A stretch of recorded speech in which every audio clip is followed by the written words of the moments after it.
I brought you a muffin if you get hungry. Oh, thank Because you. last time we were dying. All right, welcome everyone to the Eaton County Board of Commissioners Friday, August 8th special budget meeting. This rise for invocation and pledge of allegiance. Heavenly Father, we thank you for this opportunity to come together. We just pray that you give us wisdom today as we discuss budget matters. We just thank you for your blessings and your love and your kindness and your grace. In Jesus' name, amen. I pledge allegiance to the flag of the United States of America and to the republic for which it stands, one nation, under God, indivisible, with liberty and justice for all.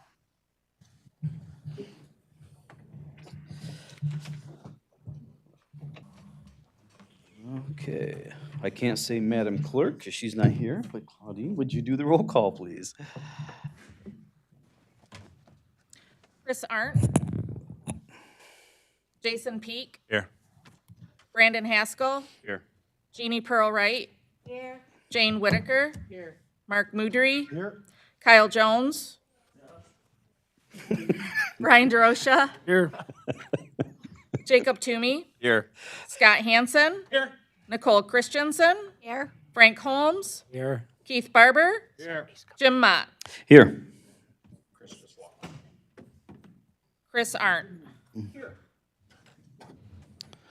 All right, looks like we're all accounted for. Any agenda additions or changes? No. Okay. Move the agenda. Moved by Commissioner Haskell, supported by Commissioner Jeannie Pearl Wright. All those in favor? Aye. All those opposed? Motion carries. All right, that brings us to limited public comment. What would, yes, We want to speak first. oh, okay. We're Contro- limited, but we're not public. All right, Controller Sobey.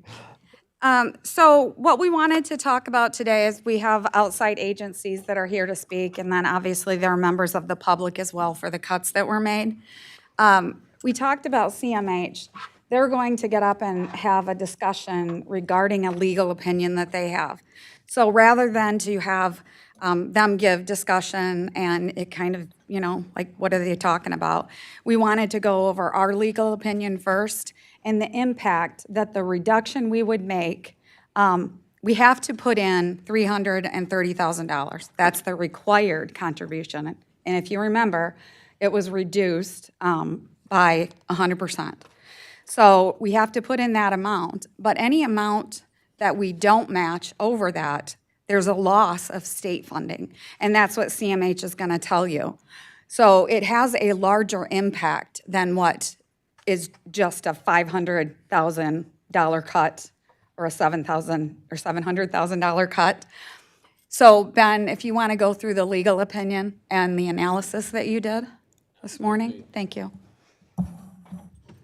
Okay, so first I'll start with the legal opinion, and this was establishing the framework of what is the county obligation for providing mental health services in the state of Michigan. So we are in a mental health authority, which means we work with Ingham and Clinton County, and the costs are split proportionally based on service to each region. The bare requirement is a 10%, and that would be if we weren't in a mental health authority. Whatever the cost for providing mental health services, the local contribution is 10%. When you enter into an authority like we have, the minimum becomes the rate of contribution at the year you entered into it. So the $330,000 is based on what we budgeted, I believe, in 2002. So while we're a part of an authority, that's the minimum level. For instance, if we did something different and we weren't part of an authority, we would be responsible for 10% of whatever the cost is. And that would also mean we would have to develop our own mental health services, and it'd be like an additional division at the county, so we'd have to procure staff and take on a whole level of expertise. So while the opinion from our attorney just kind of lays out the framework, it would be administration's recommendation that that's not a good business for us to get into, right, like probably ever. But realistically, the $330,000 is the minimum. The matching factor, in my understanding, and CMH can correct me when they get up here, but So for every 10%, everything that we put in, the state considers that a 10% contribution. So they do $9 on the dollar for whatever we put forward. So 100,000 from Eaton County translates to 900,000 in state match. So it's effectively, I believe, a multiplier. So every 100,000 is about $1 million in funding. So based where we're at today, if we did the 330,000, I believe it would be a state match of 9.7 million. And that would put the funding for Eaton County Mental Health Services at 3.3 million, which would be a reduction of about 2.4 million from what the request was in this year's proposed budget, which would equate to about a 42% reduction from the initial ask at the beginning of the period. Compared to last year, the request included in the request for additional $6,452. So we are basing that 42% on what they proposed, not what we actually funded last year. And I think that about sums it up. If there are specific questions, I can answer them. Does any commissioners have further questions, Demond? Commissioner Arn? Is there a specific action that we need to undertake regarding that, or a motion to make? So there will be a motion to make or a discussion again, because what you moved last time was to reduce it by 100%. So we're not into the budget discussion yet. We're just giving this information so that when CMH talks, you weren't confused as to what they were talking about, and that it confirms or matches what we're saying, unless Gwenda has something else that she wants to add to it. But we just wanted to make sure that you had all of that information. We will ask that you reinstate the $330,000 that we're required to make. And so when we present the budget, that's already in the budget that we're presenting today. Because again, we got a legal opinion to ensure that we were compliant with what we needed to do. But like Ben said, there were additional cuts. So that's where we are. Commissioner Hassel. And I'm saying, since that has to go in, there is no action on that. That just has to be done, correct? Yes, for my purposes, I would like it in a motion when we get to that point, just because it was removed, and I think it's just a better action for the board to make. Okay. Commissioner Haskell?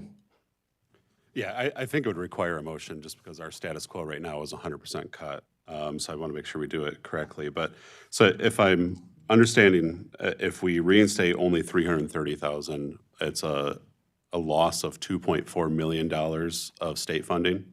2.1 state, but when combined with the 242.6 that we're reducing, it comes out to 2,426,820. Okay, And those are services for Eaton County residents. right. Let's remember that what we pay is specific to Eaton County.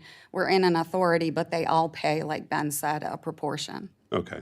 And then do we know if we were to restore it? Like, I think the first cut we proposed, 2 months ago now, was a 25% cut.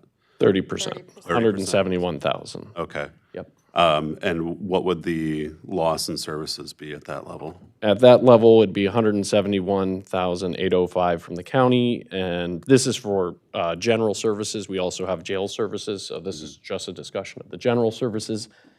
The state estimated loss of state funds would be 1,145,364 for a combined total of 1.3 million.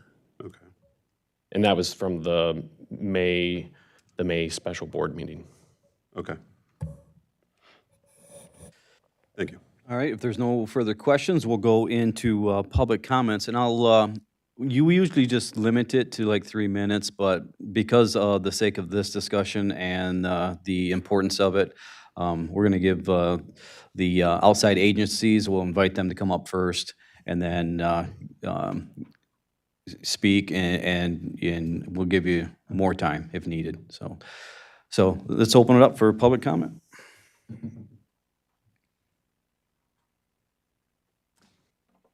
Thank you. Thank you. I don't think this. Okay. So, hello, I'm Gwenda Summers. I'm from Community Mental Health. I'm standing in for Sarah Lurie, our CEO, who's on a plane to Texas right now, so she apologizes not being able to be here in person. We certainly want to first and foremost thank you for allowing us to make comment, and we appreciate the seriousness of your situation and respect the complex decisions that you need to make. We, as Connie and Ben indicated, have also obtained recent legal opinion on the topic as it will result in changes for us, for your county, and potentially for other counties. Given what we know now, we certainly would request that you restore the full funding of the amount of $572, but understand the other proposals on the table. Some overarching comments that have come through the legal opinion have been that it's not just a dollar for dollar problem that we'll have, there'll be a much larger loss, as Connie and Ben were speaking of. There are two scenarios, and I'd like to walk through my understanding of those scenarios and the impact on the Tri-County area and the county. So the two scenarios outside of full funding, the first is zero funding for CMH, which has multiple consequences. This would result in not only the $572,000 loss that was spoke about, but also eliminate our state funding match, which would result in, there's some varying or slightly different numbers, around $2.9 million loss as well without the state funding match. Without that funding from the county, as Connie started to outline, you would have to provide those services yourself or find another agency, or the state would come in and provide those behavioral health services. If the state came in and contracted with a provider network, you would then be charged 10% of those costs. That's the figure that they use.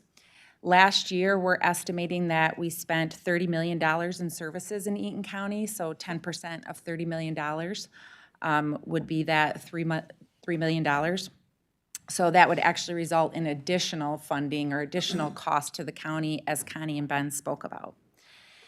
The loss of or change to the authority and participation would also put us at risk as a CMH for losing our CMH designation as an authority, and could, as we're understanding now from legal opinion, impact our ability to provide services in Ingham and Clinton County as well, because our authority designation could be deeply impacted.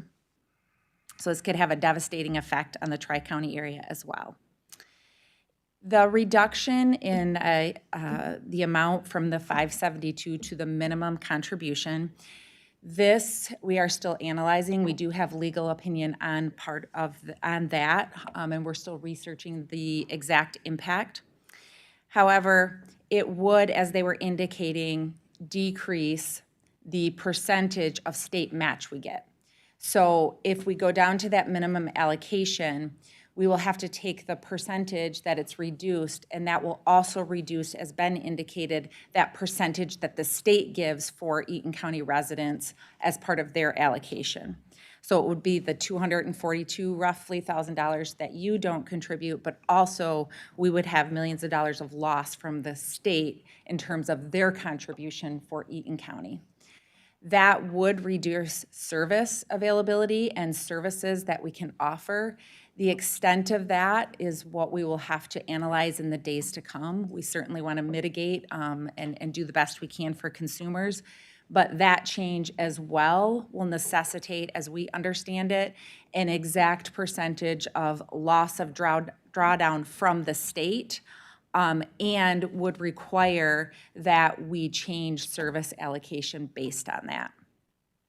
So there are really, three scenarios, which is the full funding, which would keep things as is, the loss of total funding, which could challenge our authority and really increase county dollars because of the amount, again, of $30 million of services coming to the county. And then that last scenario of the partial allocation is a little bit murkier. We will have to analyze that 42% and how that equates into services. It does appear we would, again, be required to change some service allocation because we're changing the state drawdown and matching dollars. So I appreciate you allowing us to be here and work with you during this time and offer comment.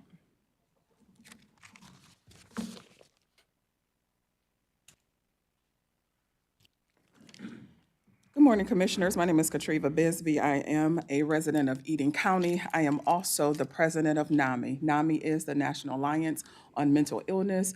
NAMI serves the Tri-County area, all three counties. And what NAMI is a grassroots organization that helps individuals as well as their families who have been impacted by mental health conditions. And so when we talk about this subject, this is a subject that impacts everyone. And I understand that sometimes you may not understand fully because maybe you're not experiencing any conditions, or maybe someone in your family may not. But I just want to give you a couple statistics. 1 in 6 adults will have a mental health condition in their life. 1 in 7 youth will experience a mental health condition. And if we look about in this room, that means about 5 or 6 of us right now could potentially be experiencing something as small as anxiety to bipolar to schizophrenia. And so if we remove these services, it definitely impacts us as a community.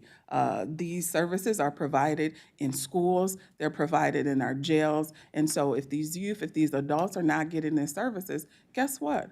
They end up in our community.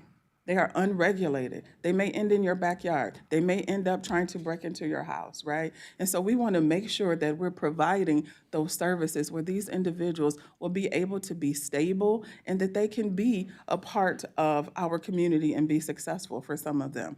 And so I just ask, I know that there's other proposals that's on the table, but I would ask that you consider restoring the full funding, because guess what? If we look at how our country is just as a whole, there's things that weigh on us and it impacts our mental health. And I want you to just consider, just as some of you may experience high blood pressure, asthma maybe in some of your children, diabetes, mental health conditions, this is a part of our physical health, right? Our head is not on the table. It's a part of this physical body. And so when we think about what it is, we have to make sure that we understand that it's a part of our physical health.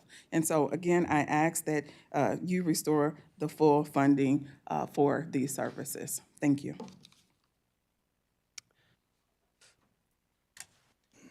Good morning, Commissioners. Thank you for this opportunity.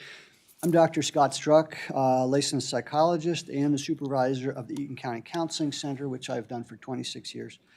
And as you know, Eaton County Counseling Center is part of community mental health for Clinton, Eaton, and Ingham counties. So I wanted to bring you a little information about what we do exactly and how this works and what the impact would be on services in the community. We have 17 staff. All are very dedicated, very devoted. We have professionally licensed therapists, a psychiatrist, nurse, paraprofessional staff, 1 admin assistant who keeps everything running. These staff are highly skilled, compassionate, very experienced, many with 10 or more years of experience, some with 20, some with 30, serving this community. They love this community, they live here, this is their home. So they are highly invested in this. All of them could find work that would be more lucrative other places, but they're doing this because they believe in the importance of the work we're doing. And they're committed to serving the most vulnerable in our community. CMH also has a number of other staff that do home-based work in the community that are not part of the number that I'm referencing here. They work with families in home, in crisis, in varying degrees of difficulty with all sorts of problems, who maybe can't come into the clinic. So there's a lot of outreach, a lot of community involvement.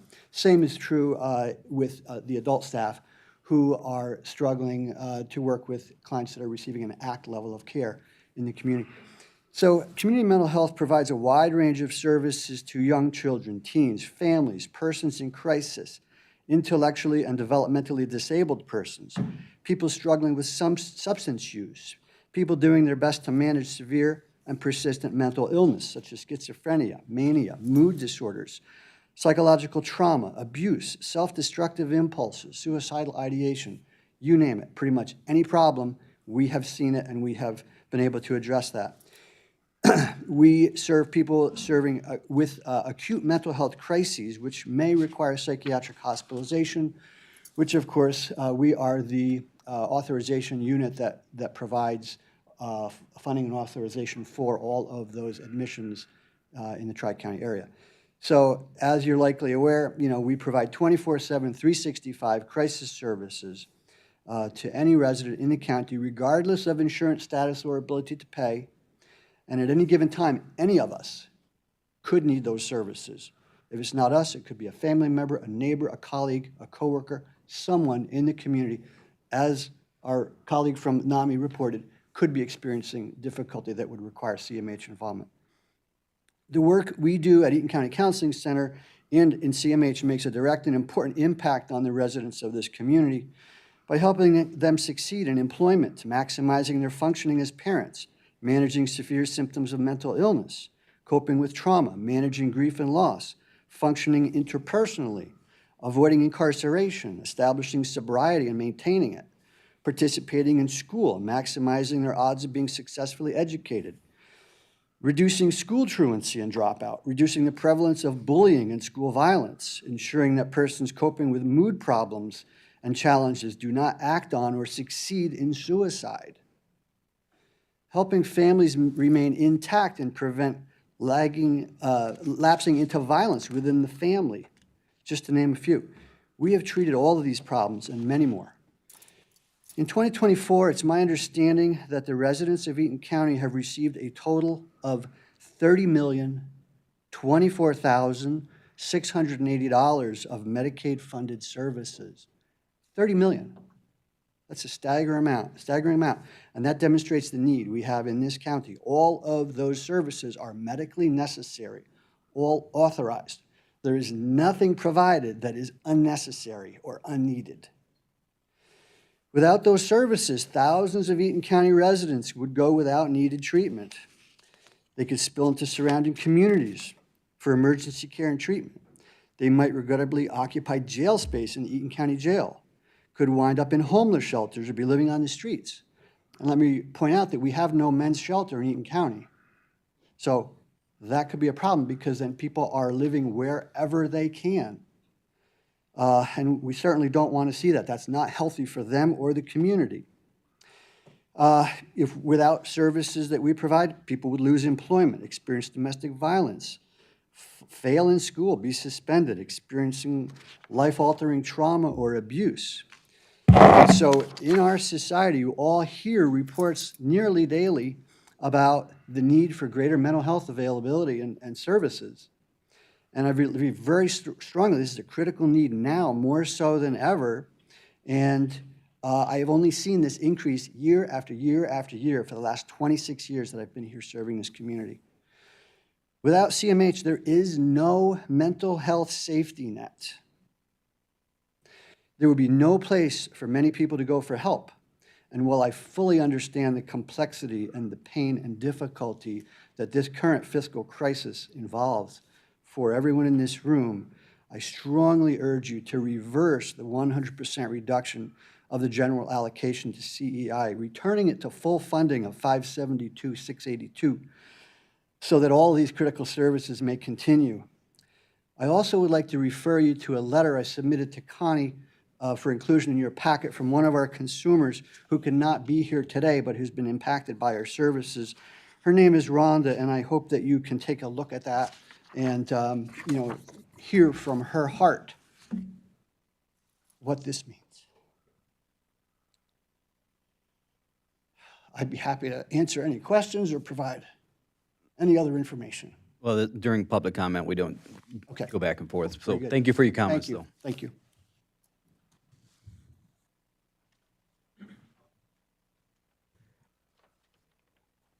Good morning. My name is Dr. Paula Jensen. In early 2024, you appointed me to represent Eaton County as one of the representatives to the Community Mental Health Authority for Clinton, Eaton, and Ingham County. It is an honor to serve. I am here today to encourage you to reconsider your decision to eliminate funding for the Mental Health Authority. I am sure that was a tough decision, but as elected officials, you must be fiscally responsible. As a former county board member in Illinois, I understand your dilemma, but I believe eliminating support for mental health services will actually increase costs to Eaton County. both financial and human. The Healthy Capital Counties report revealed that youth depression and death from suicide is consistently higher in Eaton County than our neighboring counties. We need to do better. Eaton County needs more mental health care providers and adequately serve our population. We have one mental health care provider for every 460 residents, while the state average is one for every 300 residents. The Mental Health Authority caseload has increased 70% in the last 5 years, from 1,749 clients in 2020 to 3,000 anticipated in 2025. The need for mental health services have never been greater. Mental health services are essential, not optional. We all have a stake in supporting the mental health of our residents. We all benefit when we can deliver mental health services to those in need, and we all lose when we abandon that responsibility. Our children will be the ones most vulnerable to lifelong disadvantage if they are not able to get the care they need when they are young. Although the state of Michigan and is the primary funder of community mental health services, Chapter 3 of the Michigan Mental Health Code, Act 25 of 1974, mandates that every county must pay 10% of the net cost for the community mental health services provided to its residents. We are required to provide this support. It's not optional. I want to thank you for the opportunity to speak before you today. Thank you. Is there anyone else that would like to speak on behalf of the community mental health?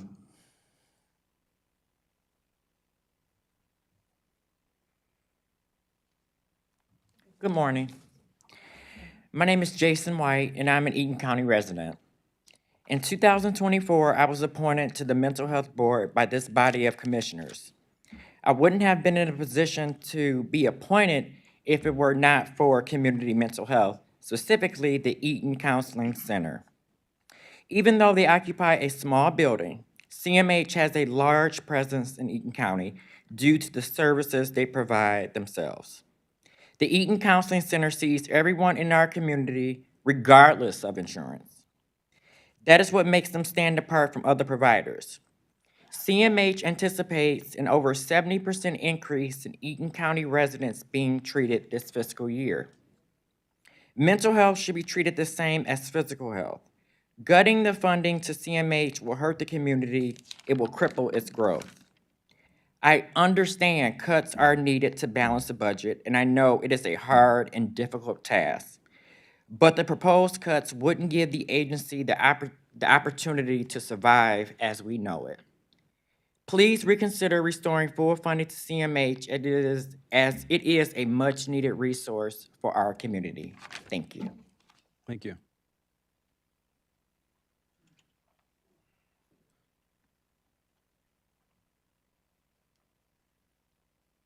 Hello, my name is Jacqueline Garcia.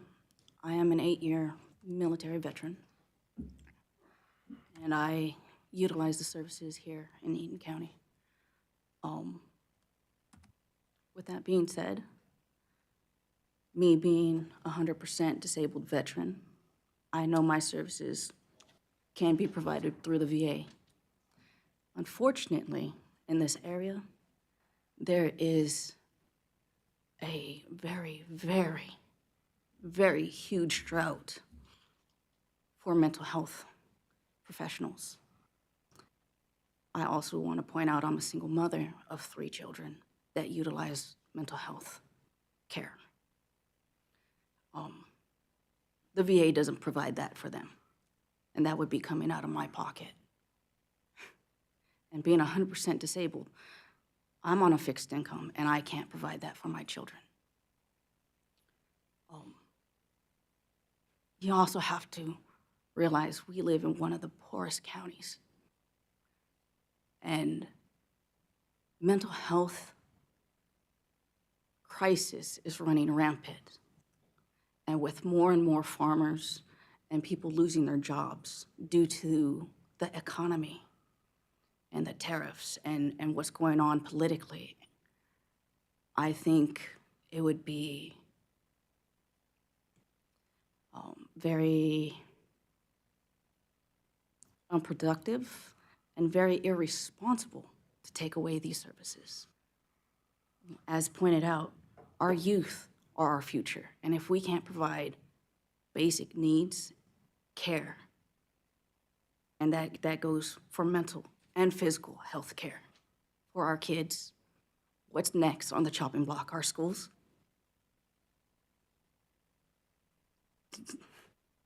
Mental health is not something to snuff at or say it won't affect any of me, it won't affect me or any of you.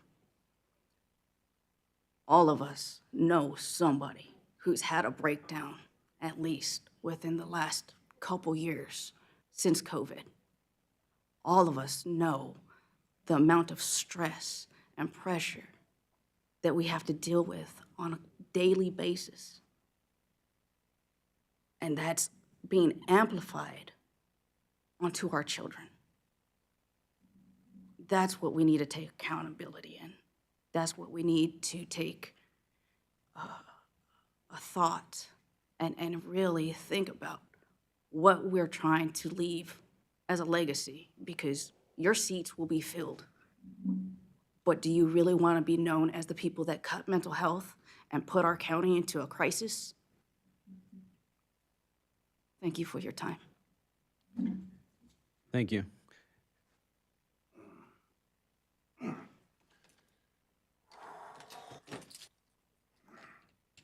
Good morning, ladies and gentlemen.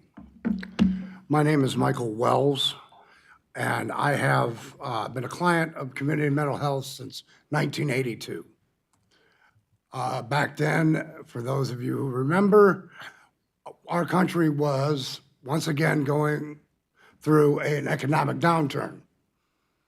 What started my entry into community mental health was the fact that my father decided to solve his issues with finances with a 30-30.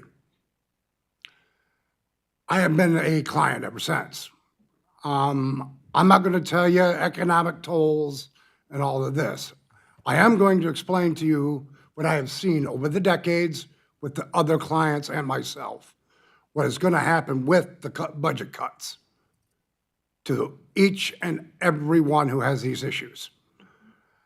Firstly, without the services, we're going to turn to drugs and alcohol, which is going to drive up, of course, the addiction problem in this country. Second, we're going to end up on the streets, homeless, wandering, nowhere to go, nobody cares. Third, we're going to get slapped into hospitals where we're going to be putting in a holding pattern in the emergency room for days while we wait for beds to open up, thus, reducing times and ability to care for cardiac arrest, strokes, whatever. Next comes jail. Our jails are going to increase the number of treatments within. They are going to become the psychiatric hospitals. Unfortunately, with these 100% budget cuts that have been put forward, you, ladies and gentlemen, are putting forth a dystopian vision for this county, telling people like me and others that we don't fit your view of social standards and we are not welcome in your community. Thank you.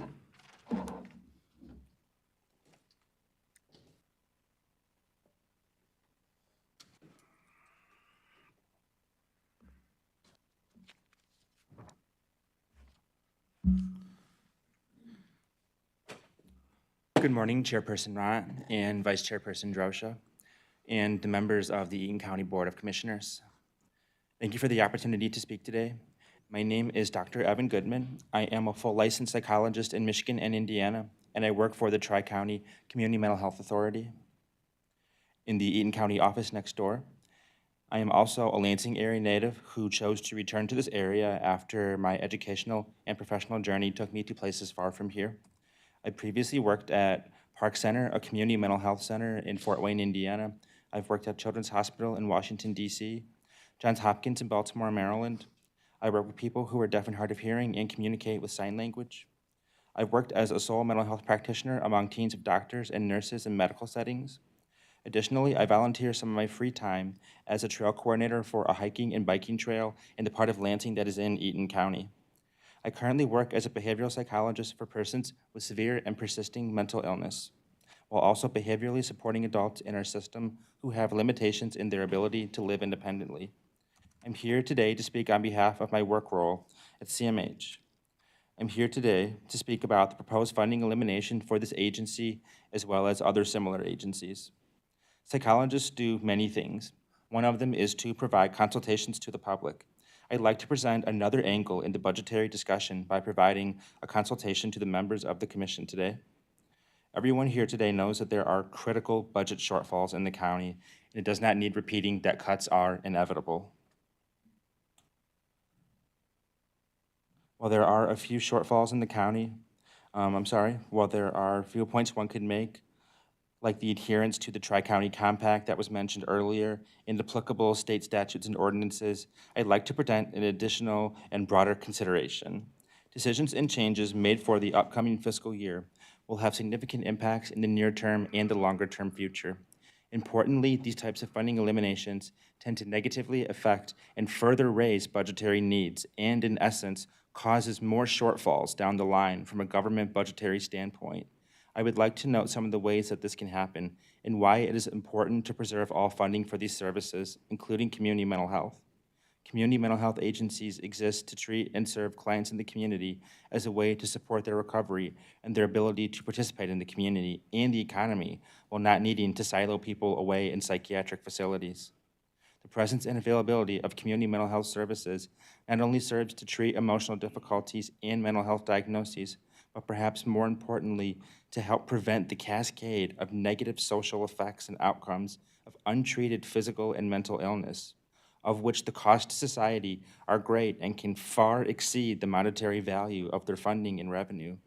Therefore, I urge the county to consider that for every $1 it cuts from CMH, it would ultimately cost the county $2 within the next few years. From a scientific standpoint, there are a couple ways to look at it. The one that I want to educate people on today is primary, secondary, and tertiary prevention. I will also share a handout when I am done. Primary prevention is the presence of elements and resources for everyone that allow for a society to function and for people to get their needs met, like good schools, plentiful jobs, post offices, parks and green spaces, transportation options, grocery stores, places people can exercise, basic health care. I think of the phrase, "it takes a village," when it comes to this kind of prevention. This is the reason I volunteer my free time, as I mentioned too. When these things are present, people are able to have decent paying jobs, happy neighbors, places to go, feel safe in their communities, and see how they can participate civically in their community too.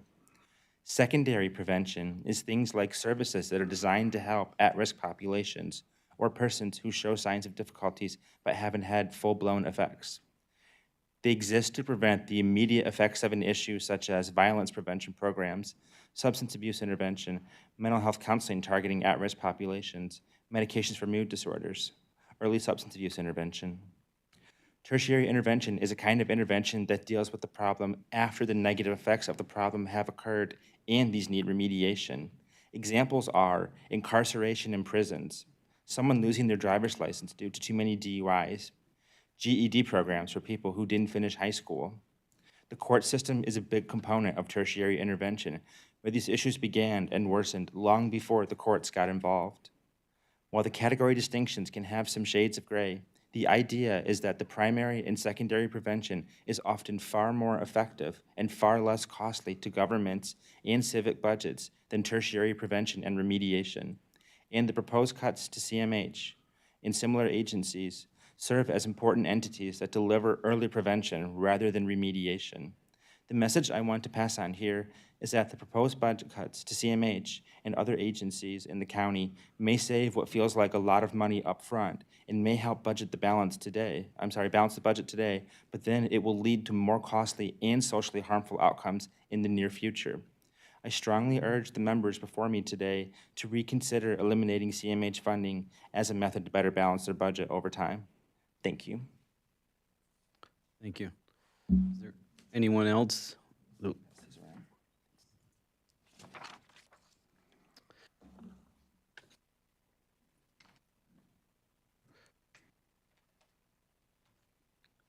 Good morning. I am a parent of an autistic child. I was just told about this meeting, and I'll be quick. I did not have time to prepare a speech. She's 40 years old. She lives at home with me. I am almost 70, and her father's in a home. Without support through CMS, her future will be very bleak. I ask you, do you, as parents, have any children with disabilities? You understand. It's a very sad future to know that if I leave this place and she's here alone, she will get no support. There will be problems. I agree with everything that everyone has said. I apologize, I come in late into the meeting, but this is a serious decision for all of you to make, and I hope that you choose the correct one. There will be consequences. There will be problems. And I hope there is compassion with all of you when you make these decisions. Thank you very much. Thank you. If there is no one else for community mental health, let's move on to another department or agency.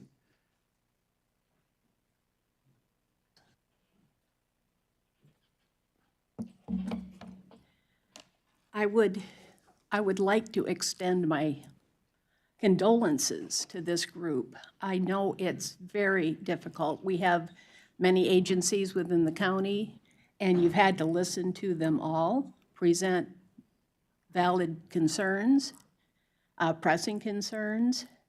I have told you a couple months ago, I really admire the fact that you are carefully considering everything you do and trying to bring the county into fiscal responsibility. I would like to point out a few things that I've gleaned from what I've just heard and looking at it from another perspective. It's been said that this problem has been in our community. We have been spending on it and working on it for decades. And I'm told, you were told, it's getting worse. Which leads me to question a few things. If it's getting worse, why continue what we're doing? If it's getting worse despite all their efforts, there are probably sources of the problem coming from other aspects of our county. It's not all community health. Some of the health issues are coming from other areas. Other things in the environment are causing problems. So you can't just deal with mental health. You have to continue to deal with the whole county. As you've learned through experience, the prospect of state or federal money coming in is not always the blessing it purports to be. I'll also mention that Medicaid is not based on a county contribution. Medicaid is Medicaid. So Medicaid spending is not based on how much the county is spending on mental health. I just recognize that this has just focused on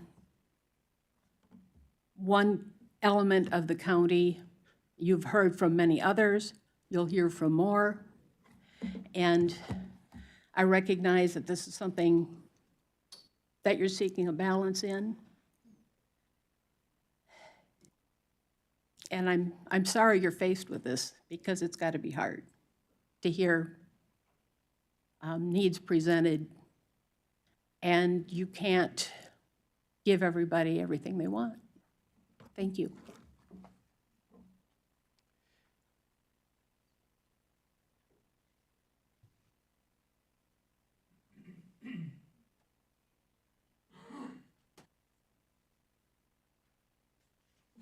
Good morning, Bill Hendrian with MSU Extension. Echo a lot of the words that have been said. Obviously, you all have a lot of challenges. We're all aware of that.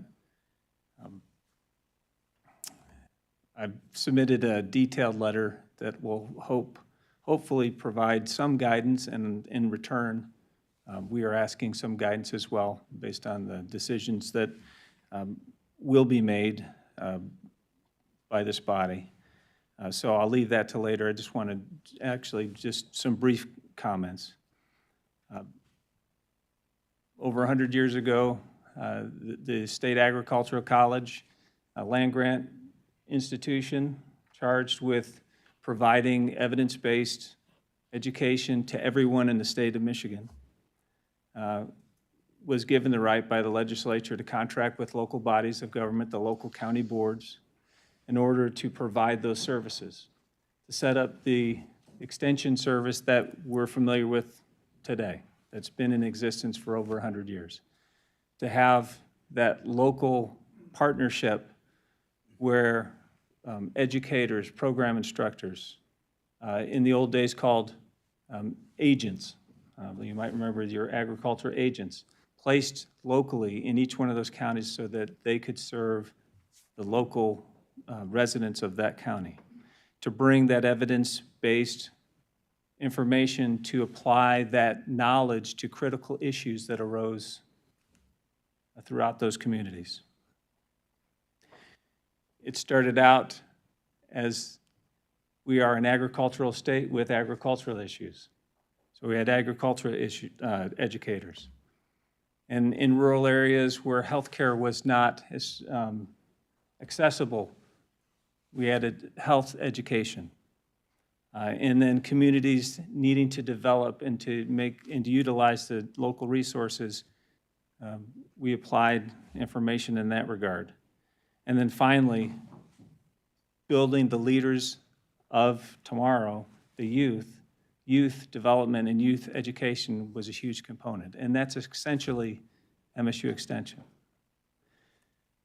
If the local partnership does not exist, that access is turned up on its head.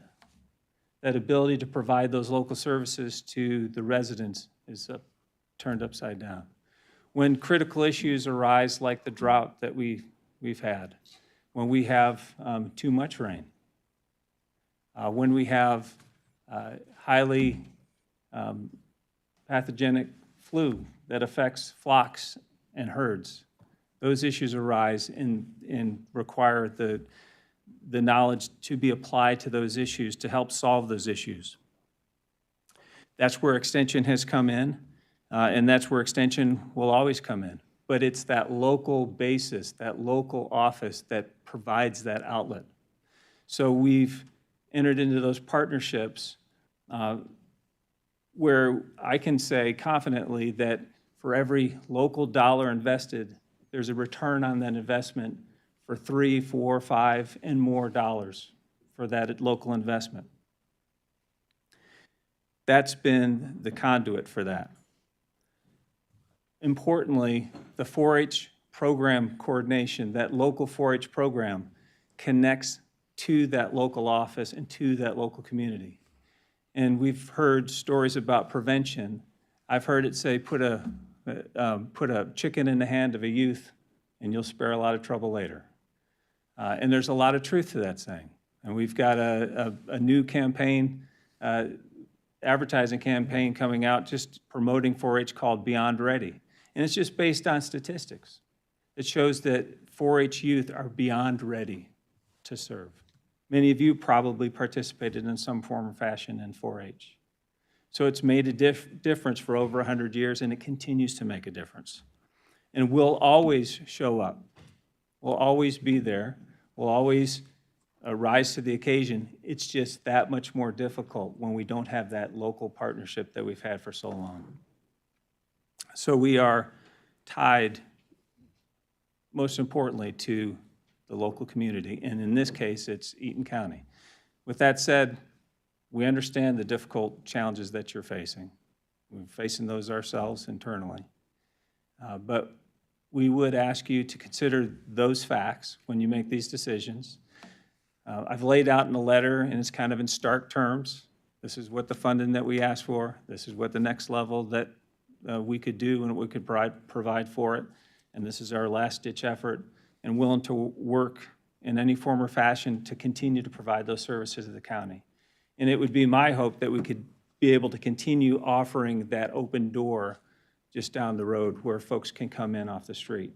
For something as simple as getting their pressure lid canner tested, or to get a soil sample test, or to drop off something for 4-H, or to show up when things are critical for a farmer's emergency crisis meeting similar that we put on 4+ years ago here in this community. So it's a whole plethora of issues that we apply. So like I said, I'd be short. You have the letter. I'm happy to answer questions in regard to that later. We're looking for guidance from the county, and we would just ask that you consider these things as you make these difficult decisions today. Thank you, Bill.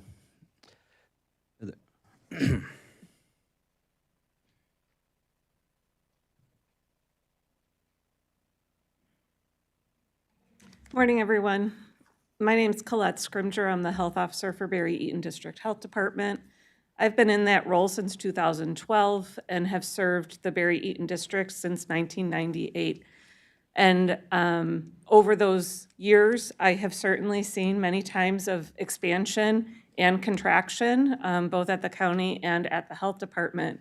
And we've had to go through many periods of budget reductions and program changes and adjustments in order to adapt to the financial situations that we find ourselves in, whether that's from federal reductions, state reductions, or local reductions. But I will let you know that in my time at the health department, what we're facing for 2026 and beyond is one of the worst periods that I have ever seen. And it has me very, very concerned about the future of the health department and for public health and safety in the Barry and Eaton District as a result. So I had included a memo as well in your packet to outline some more specifics, so I won't go into all of that. But what I really wanted to emphasize were two main points. One, I know you're looking at the health department and some of the other organizations that spoke today as partner agencies or external agencies to the county, but I really want to emphasize to you that we are more than that at the health department.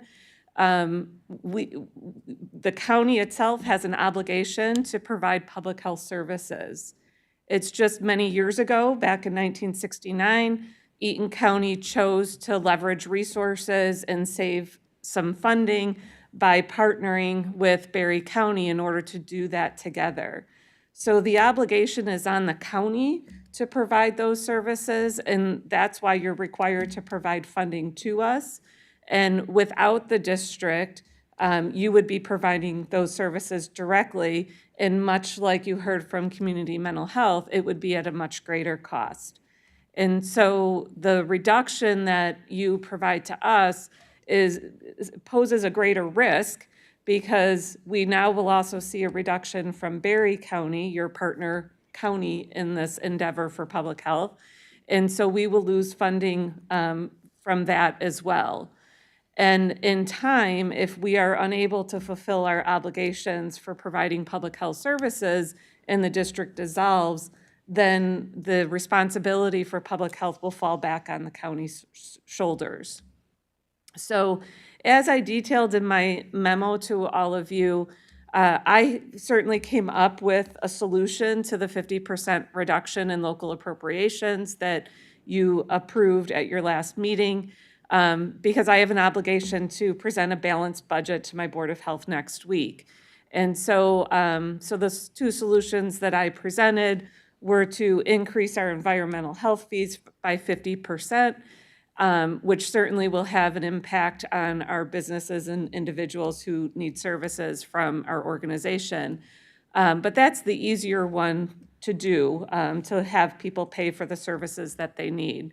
The harder solution that I came up with was to use some of our flexible state funding much sooner than we had anticipated, which is really only going to create a bigger hole for 2027 and present additional issues if further reductions come forward in fiscal year 26. As you all know, there are challenges at the federal level with additional reductions likely coming to public health.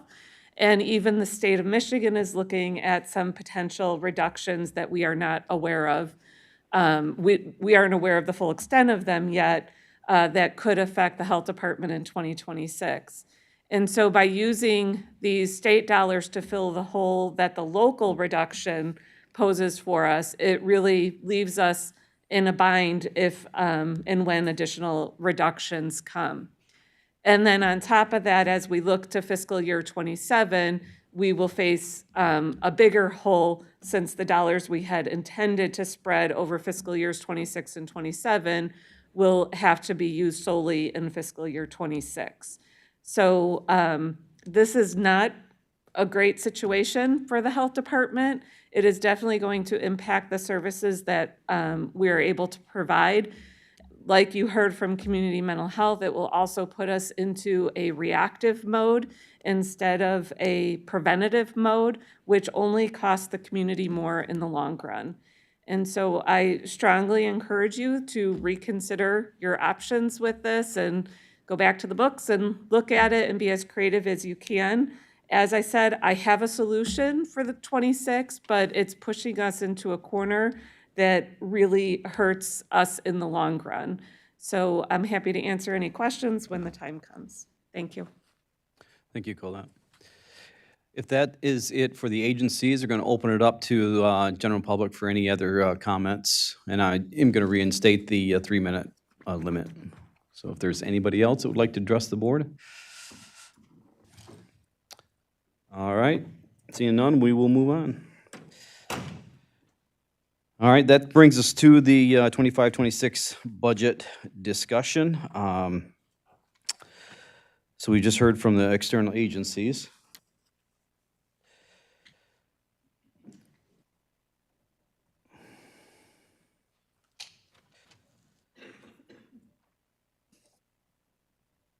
So we have communications from them in our packet, so I hope everyone read those. I think it covered pretty much what was said today, and we thank everyone, all the agencies for being here. Commissioner Barber.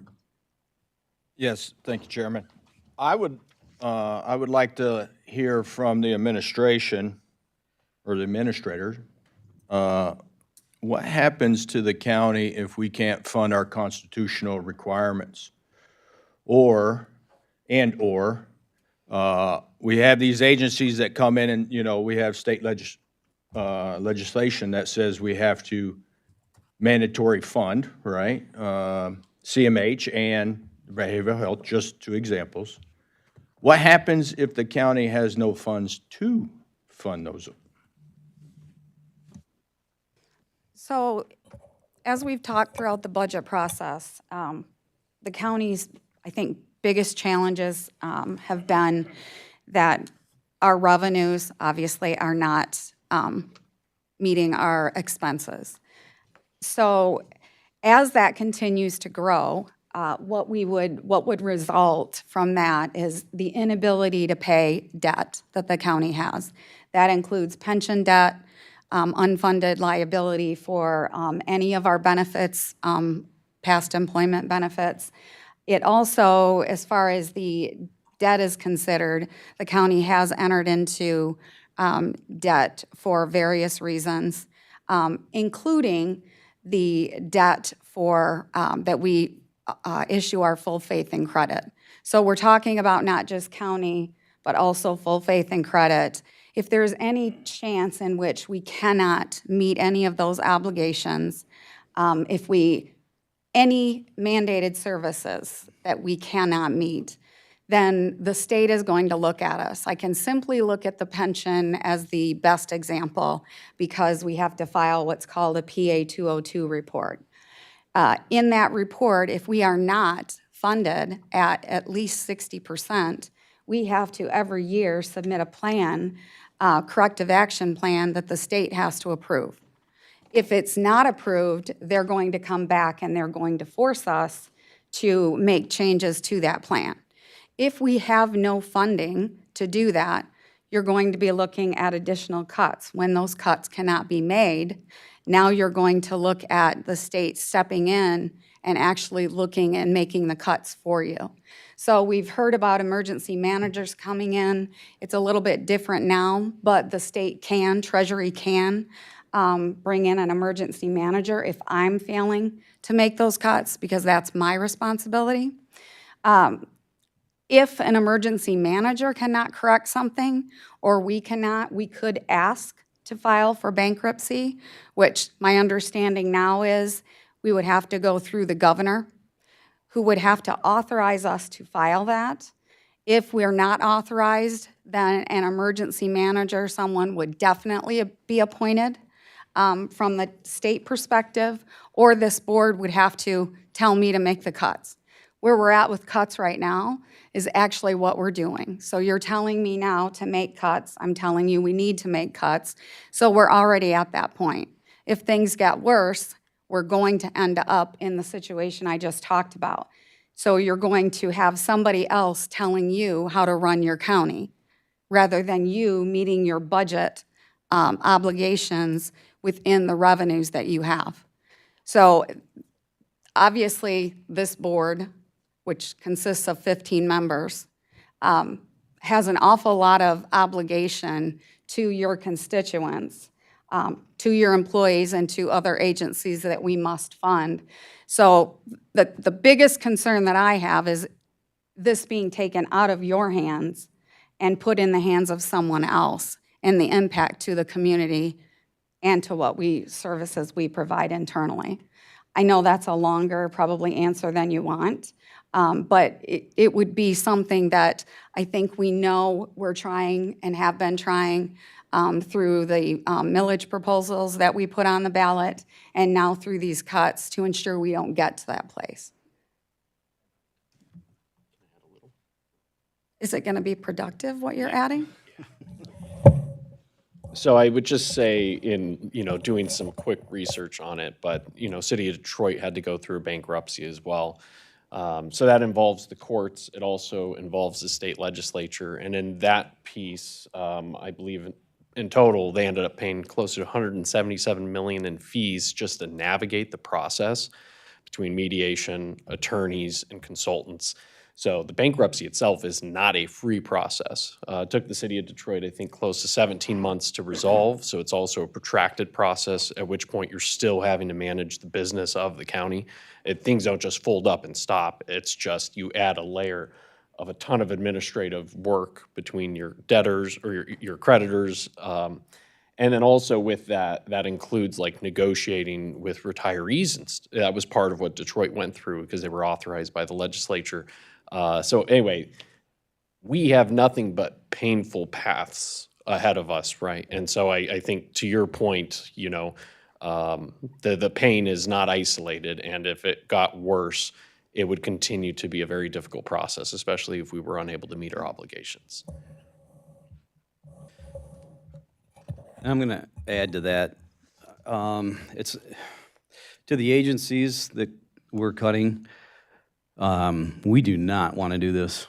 We do not. Every one of us on this board, it pains us to have to do this.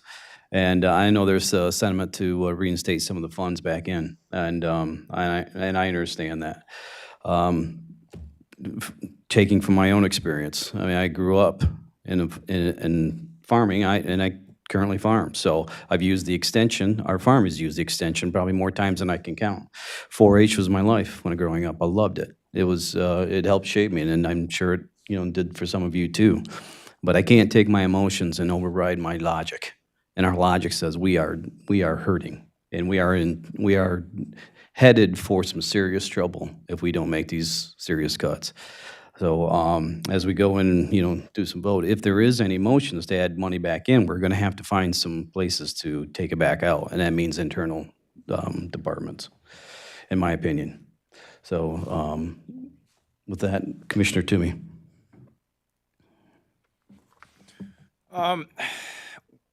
I guess, Mr. Chair, where do you want to start on the budget conversation today? Do you want to start with the agencies that spoke to us, or do you want to go through the updated budget figures first? How do you want to do this today?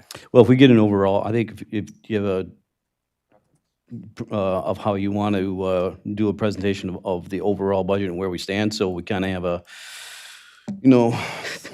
overview. I think that we should go through it. Logan, can you go to the packet on the budget trend analysis? Okay, so you've made obviously several cuts throughout this budget process. Staffing cuts, we've seen the essential decimation of our police force other than the contract that we have with Delta Township and the mandated function the sheriff still has over at the county.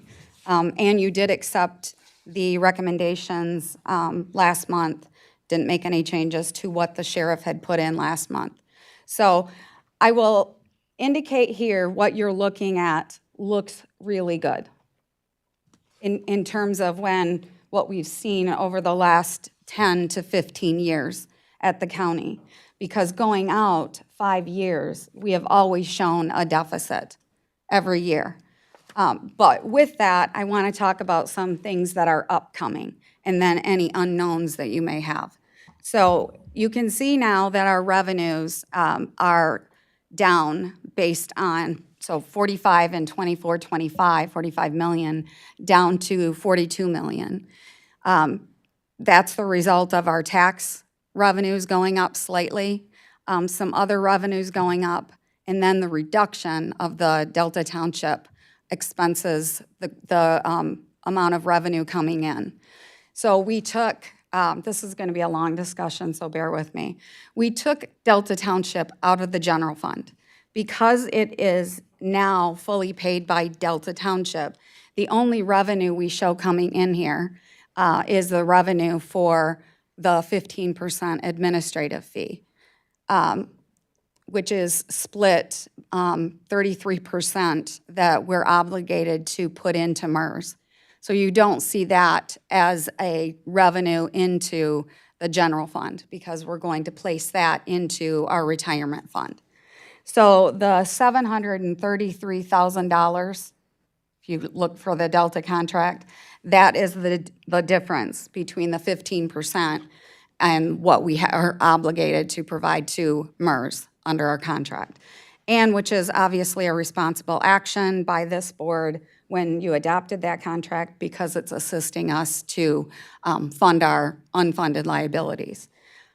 So when we look at the revenues, there's a reduction, but there's also a large reduction in expenses.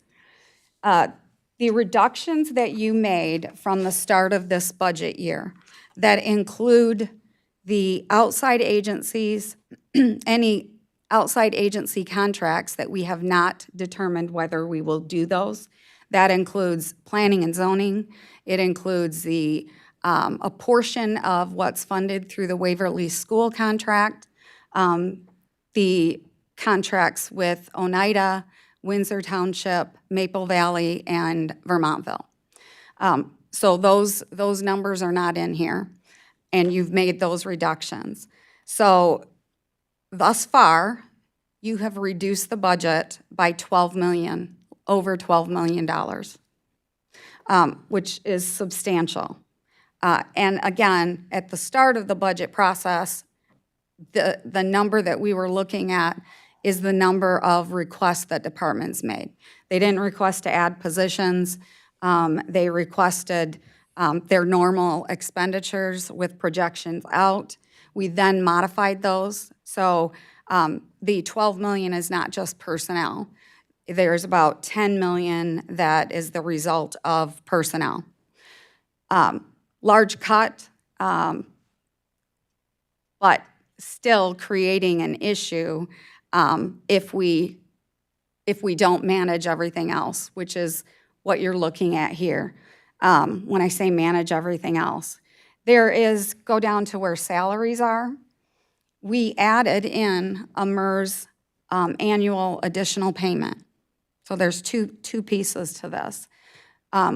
We're recommending here, and based on everything that we've seen and the increased percentages that we keep receiving from our valuations from MERS, we added in $1 million so that we can start paying that down. It would be applied to each of the different groups within MERS.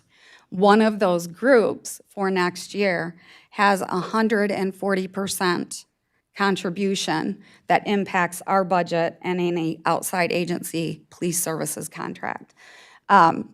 Again, that's not, I will echo what I've said multiple times, that is absolutely not the result of the board sitting here today or the employees here today. It's an unfunded liability, legacy costs from prior decisions made that we have worked really hard since 2017 to undo.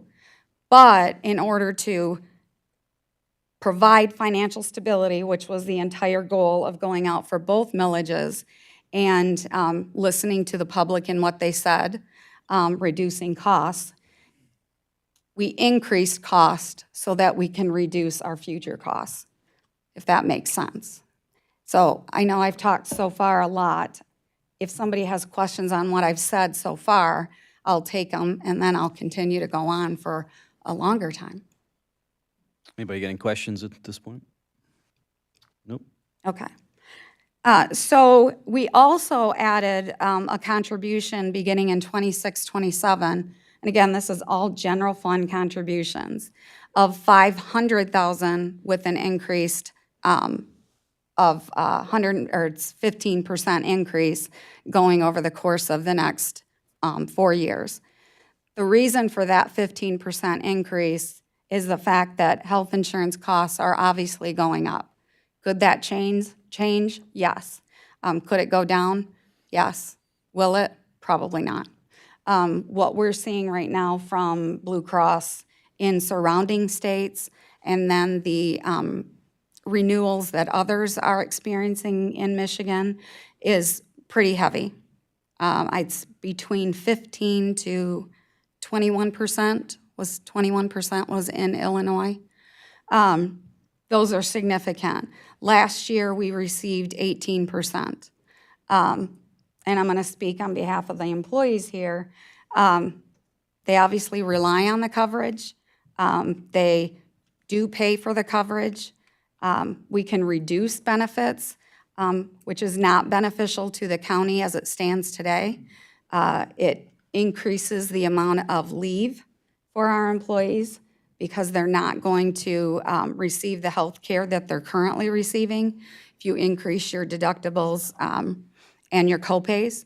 So that's a concern. That's something that we look out for because, again, you're looking at future costs to the county, and staffing levels is a cost because you have to fill some of those with temporary workers, or you're cutting additional services that impact other offices within the county. It's kind of a domino effect, as we learned during the millage process.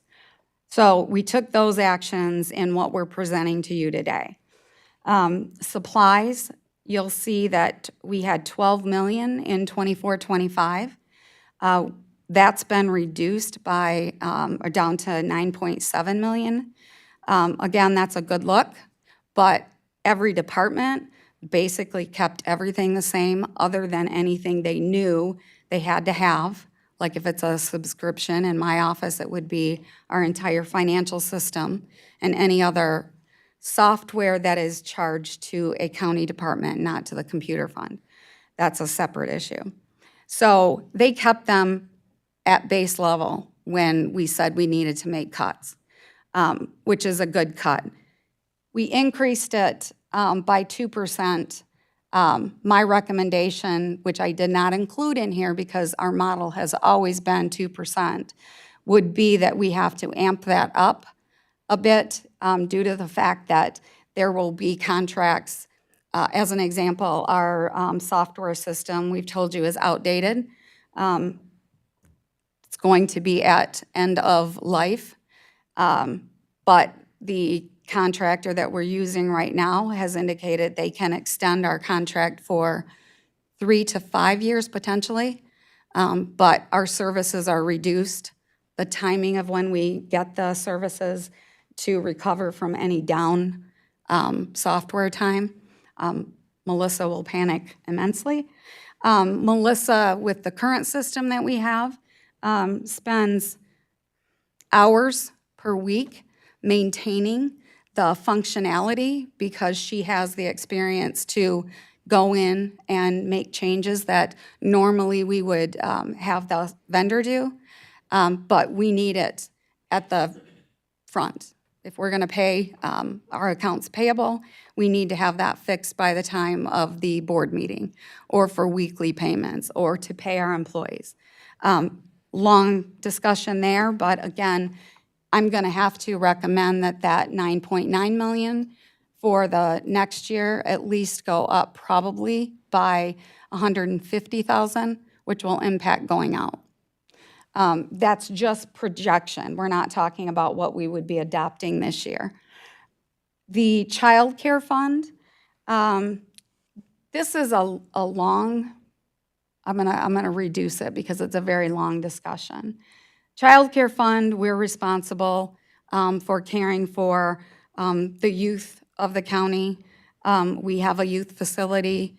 If we did not have that facility and had we not expanded it with the 10 million of state funding, we were paying between 30 to 60,000 a month for care of youth that was in Michigan facilities, but we were sending youth out of the state for care. That could just be within our facility, but it's also for foster care system with private agencies. We're obligated. State pays first. Whatever they pay, county must reimburse. It's a requirement. So our child care fund has done very well over the last 10 years, I would say, because of our court system. We have a strong court system that works very closely with other agencies, CMH as an example, our health department as well. All of those things intertwined have reduced our cost. The state made adjustments to the child care fund and the reimbursements. They did a community-based services model that benefits the county in terms of we used to receive 50% funding from the state. We now receive 75% funding. Everything's done based on a formula and how we modify things. I'm not going to get into that. Melissa would probably love to. But we have not funded through general fund monies for this year and next year. We're not putting any general fund monies into the child care fund, which we've never seen before. You can see in 23-24, we spent $1 million out of the general fund. We spend approximately 1.7 out of the juvenile millage each year, which we're now more reliant on it because of our general fund. But in 26-27, based on not the projections as we sit today with staffing levels in our youth facility and staffing in the court system that can receive funding through the state. We need to look at it, and I have talked to the courts a little bit. We have to talk a lot more. There are things upcoming with the trial court funding in the state of Michigan, if you haven't heard that. We're getting very close to the state putting together a model that will require the county to provide a maintenance of effort payment. Oh, did you say? Oh. I just blessed somebody, I apologize. So we we'll be looking at a modification to how much we're paying, excuse me, for the court system. Don't know what that looks like. I can tell you that Judge Cunningham, our chief judge, and I talked this week. She has a statewide judicial conference that she will go to next week, and Melissa provided a list of questions for her to get answers to. We are working with Michigan Association of Counties on the concerns that the county has in the funding model. That is not obviously factored into our general fund salaries or expenses or any revenues that we saw above.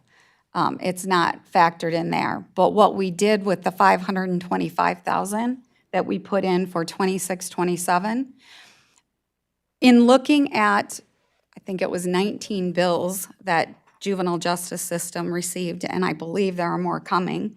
Probate Judge Amanda Pollard could explain that better as we get into when those bills, well, they're effective, but we've been able to delay some of the requirements under those. It is going to require additional staffing. We don't have a choice. So what we did was put in to the child care fund a contribution of $525 with an increase going forward, because we will have to add staff that actually will provide statistic information that the state will require. They're going to, I'm going to say this simply, so for Judge Pollard and Judge Cunningham, I apologize, but there's going to be mandated requirements in schools for services that we provide, in the way that we provide probation for juveniles. It's going to be an extensive undertaking for the court and for the county. There's also going to be a change through the Indigent Defense Commission, where we will be taking over paying for juveniles out of that. The state will pick up funding, but it'll change the structure, and we obviously don't know what that looks like until we get all of that information from the state, how much more the county will pay for the juvenile defense services. Very complicated, and again, I know I'm talking a lot, but you need to have the detailed information before we get to that bottom figure. Within the computer fund, Eric Daly made, our technology services director, made $1 million in cuts for next year's budget in order to not make cuts elsewhere.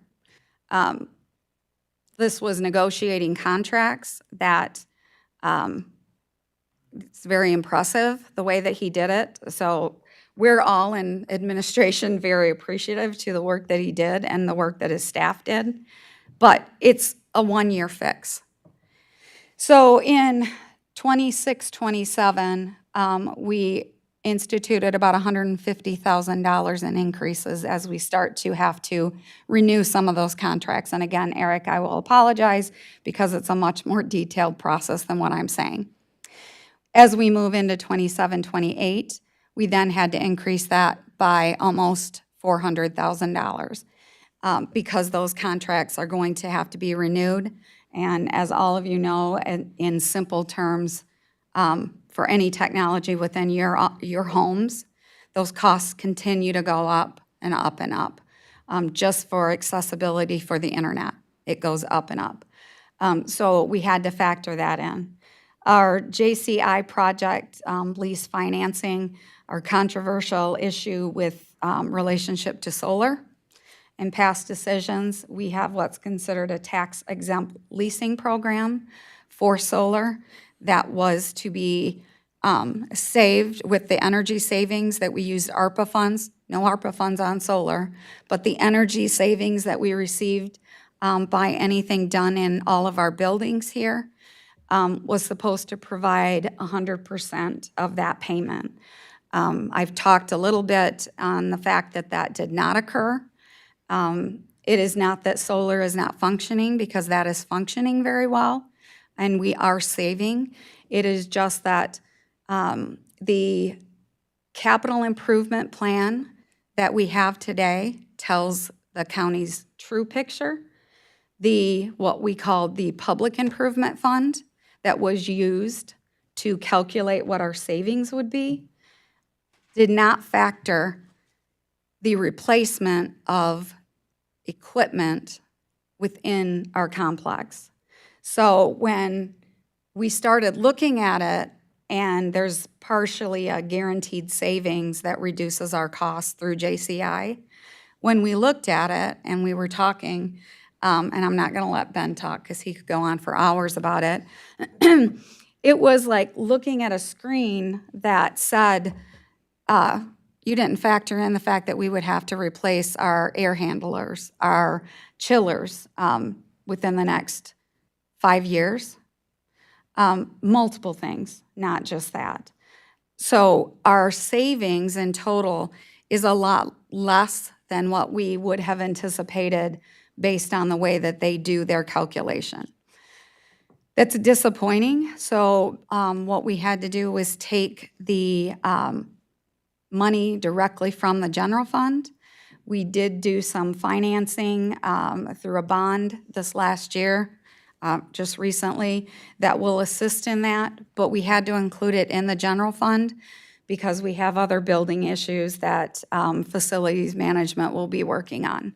Replacement of elevators, if you want to go out back and look at our bricks and how they're just shaving off piece by piece.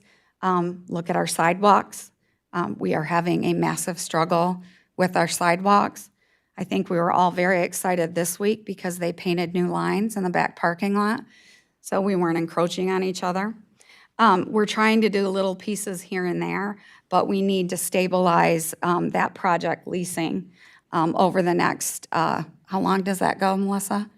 Yeah, 20 years. So that those payments will continue and continue. It is a very bizarre system. I'll say this last thing about that. Current administration, technology services was not involved. Facilities was not involved to the extent that Chad has the capabilities that you've all seen over the last 3 years. We wouldn't have recommended moving in that direction. Could we have done some solar? Yes. But based on what we put together thus far, it wouldn't have been our recommendation. Again, things that you weren't under, it wasn't under your control, and information provided. We went back and looked at the recorded meetings. You weren't given the answer that you really needed. So I need you to understand that, again, this isn't a mismanagement of funds. This is information that we think we would have done a better job providing to you and questioning JCI and the methodology that they used. The other thing that we did, the county has never put away a good share of funding over the last several years. You can look in 23, 24. We put in $37,000 into our public improvement fund, and that was to fund one project, I believe. But we were using fund balance. That fund balance has been exhausted. Again, that is why we went to bond this year. Got a good rate. It was a good move. We appreciate the board moving in that direction because it will allow us to stabilize the infrastructure within the county. But our capital improvement fund needs to have general fund contributions. Public told you that. Why weren't you taking care of your buildings? Why weren't you considering that in the future? So we put that in the budget. $1 million going forward will go a long way. In simple terms, if you go out until 2020 or 28, 29, we would be able to build the animal control facility. So maintaining, and we'll discuss that later, maintaining what we're doing with animal control, if we can continue that building out 3 years, or if we had to move animals out to another facility with a contract, which is difficult, but if we were able to do that, we could limp by and build that building. But that's because of the bonding and because we're going to have to invest, which The investments and all that I'm talking about is at the expense of losing staff and losing services. Capital lease program, or the capital lease, that's for, we have leases that we do for our vehicles. So for 26, 27, we reduced that to 300,000 because Melissa, the model she's putting together right now, is more focused on going back to a purchasing system. Did you want to say something on that? Yeah, so for that specific line item, I would be recommending going back to a purchasing model, but this is also recognizing that we will not be having to purchase as many vehicles, specifically the Sheriff's Department vehicles, since we have a reduced force there. So that's the other reason why it has reduced so substantially. Thank you. So, and I'll address vehicles and reductions in our vehicle fleet because that has been a topic of discussion. This budget does not include any money that we would earn from the sale of any vehicles. And the way we would do any type of a sale of vehicles would be to ensure that the newest vehicles are retained by the county. And as Melissa said, with police vehicles, we would ensure that Delta Township contract had those police vehicles, and then the police services that are remaining in the courthouse have transportation that is reliable. So we're not going to sell our best vehicles. So the earnings that we receive are not going to be as high. So that covers where our expenses and our revenues fall. So if we look in 25, 26, we would increase our projected fund balance using the fund balance for 24, 25. And I want to note the fund balance that's estimated for 24, 25 is based on the amended budget that we've had thus far. Melissa and I are working on many journal entries that we have to do for this year that would utilize fund balance, but our fund balance will likely be more than the 5.5 million in 24, 25 due to the fact that we have so many open positions that were budgeted and departments did not fill because they didn't want to lay off any employees. So that's going to look better in 25, 26, where we show a projected fund balance of 9.3 million. That may increase, but increase to fund balance is a one-time expenditure. It's not a guarantee, but it is a one-time recognizable expenditure.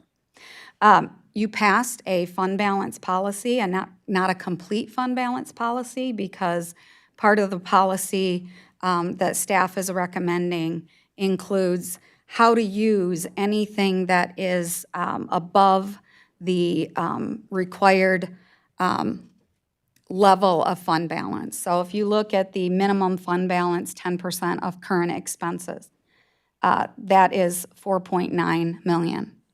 So 4.9 million, you have said you want to keep in fund balance to sustain us into the future.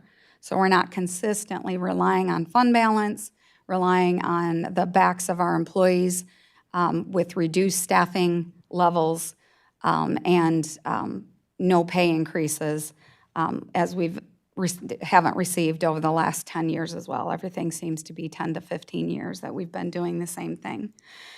So that would leave, under that policy, $4.4 million that staff is recommending, again, you use in a stable way to pay any debt, contributions that would go into infrastructure again. Am I missing something? So debt for pension, debt for retirees' health, which would go a long way to stabilizing that because of how much our unfunded liabilities are.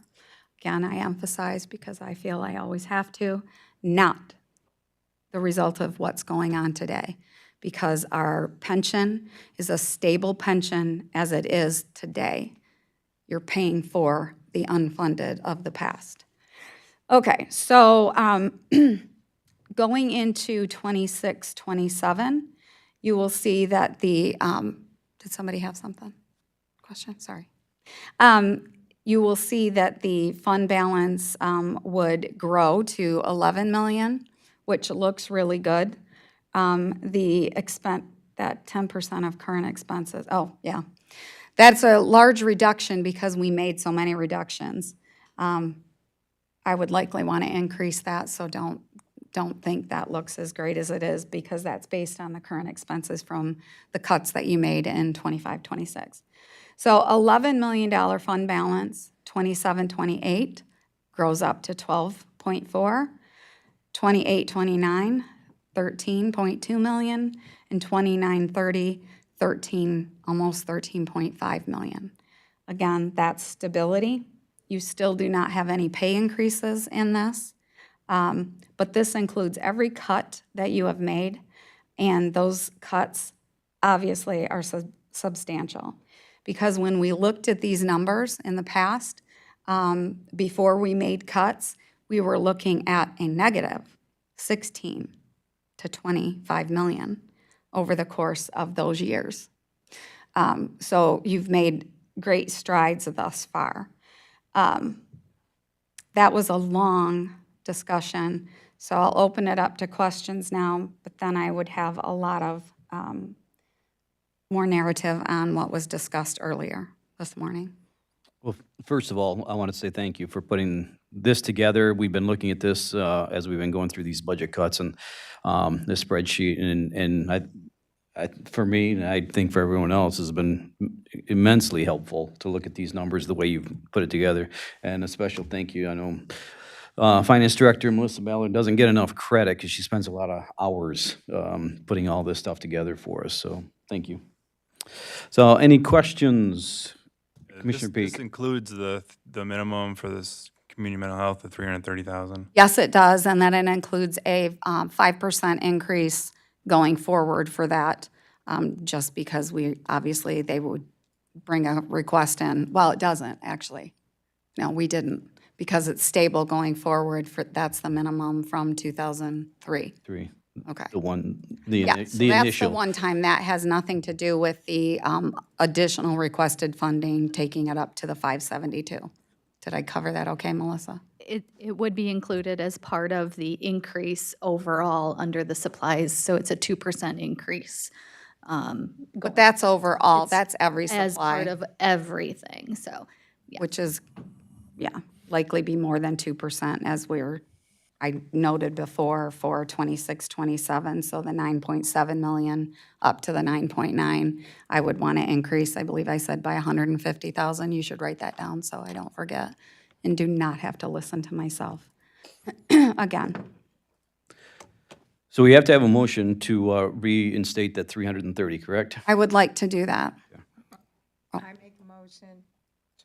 I'll second. Okay.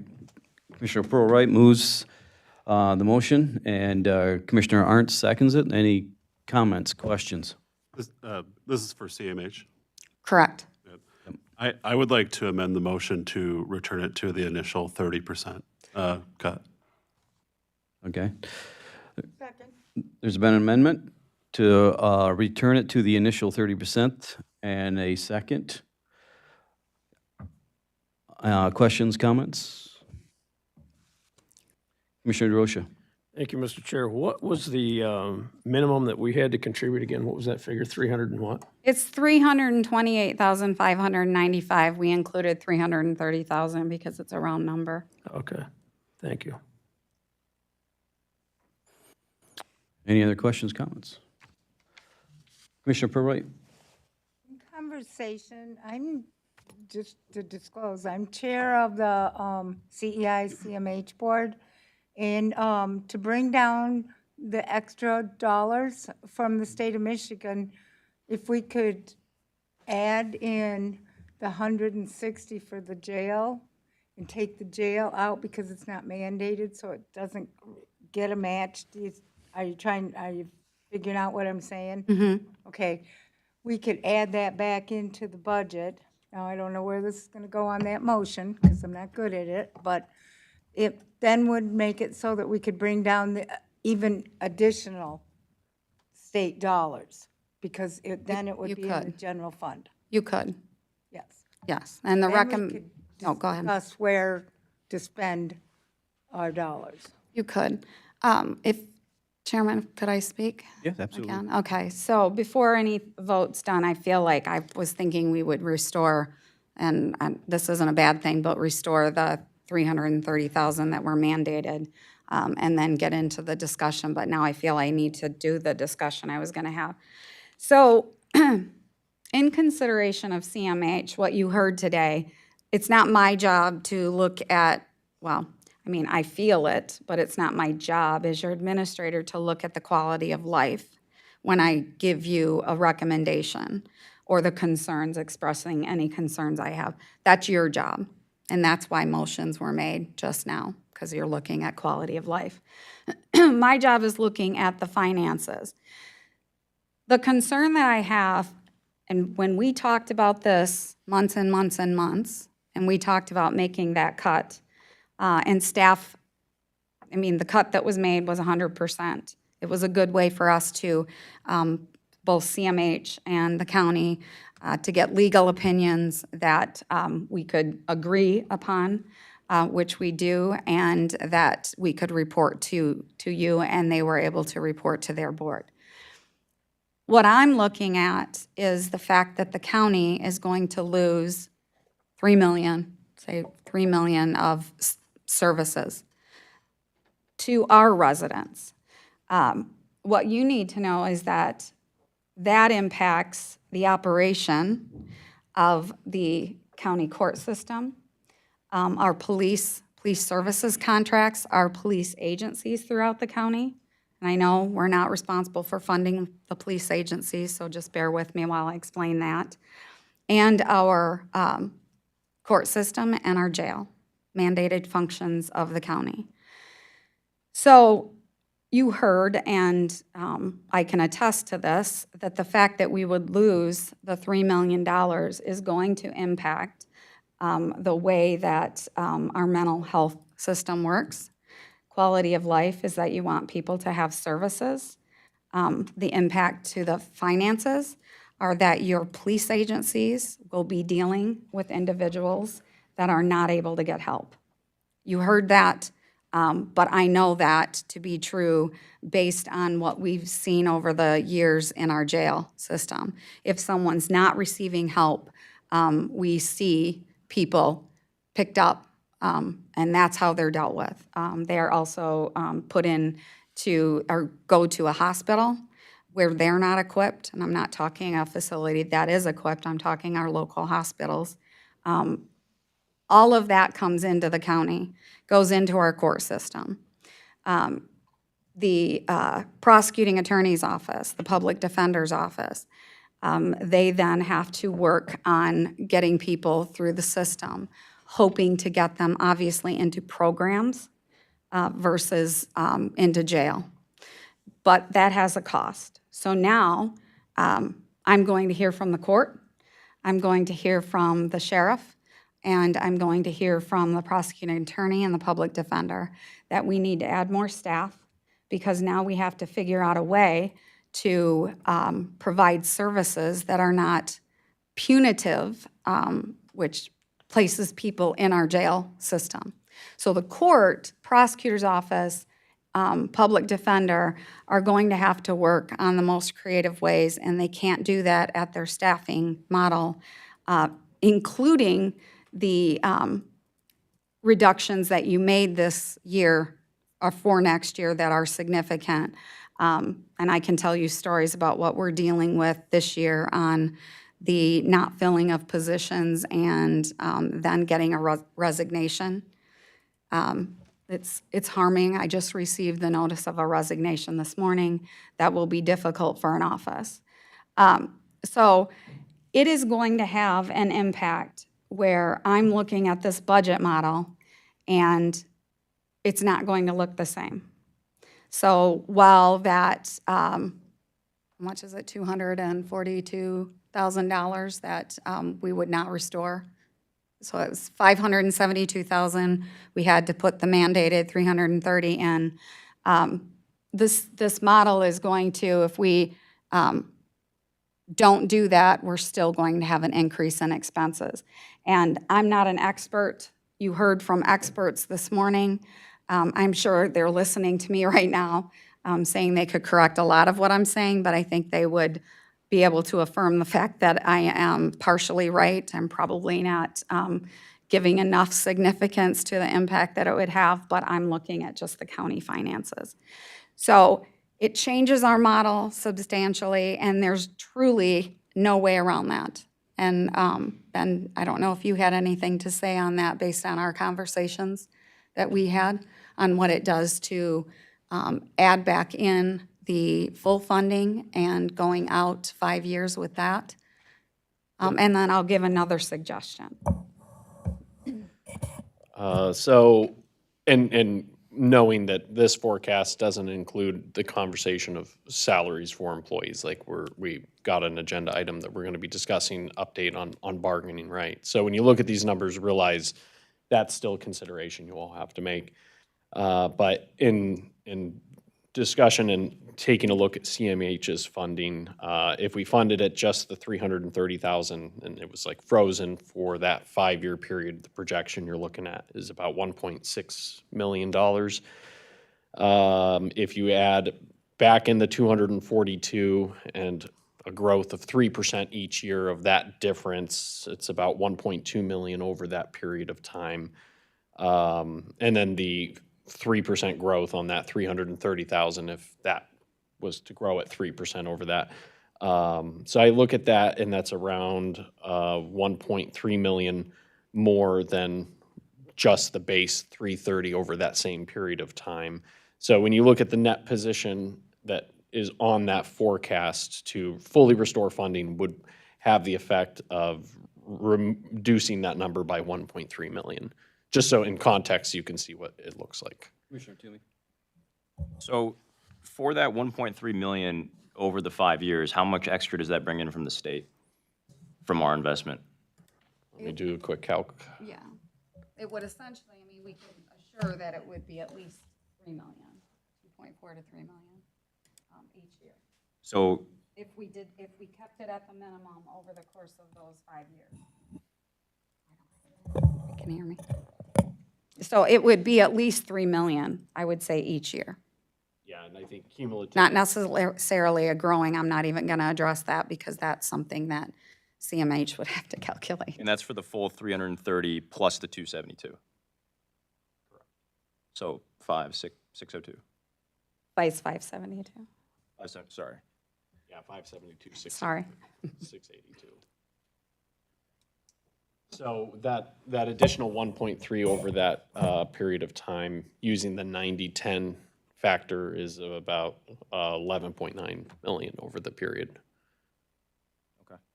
So it's basically a 90%. That's Correct. my understanding of how those dollars work. The state treats a dollar from the county as a local contribution, and then they will contribute $9 for every dollar we put in. And again, we're talking about if we look at today's dollars, but we know that costs, healthcare costs, every cost is going up every year. So that's not considering what the cost to CMH will be. Commissioner Peak? Yeah, I have a friendly amendment to Haskell's amendment to bring us to the proposed funding of the 572,682. So that's the full fund. Yeah, back to the full proposed amount. So that amendment has been moved by Commissioner Peak and supported by Commissioner Haskell. Commissioner Drosha. Thank you, Mr. Chair. The unfortunate reality for us is that twice we put forth ballot proposals to increase funding, and both times they were rejected. So that leaves us to cut. And because we have mandated services that we have to fund, we're scrambling right now, as witnessed in the last few meetings. One thing we did not hear from our witnesses or from our experts this morning is there a net unspent surplus at the state level for community mental health? And how much is that? And then the next question I have is, how many people do we treat annually for Eaton County specifically? And out of that treatment, how much do we spend per person? And then lastly, I'm not expecting, You're not expecting my answer? not real answers, but I'd like to hear some if someone has them. What's the success rate? Because as one of our constituents pointed out, if it's increasing and we keep increasing the cost, it doesn't sound like we're very successful at what we do.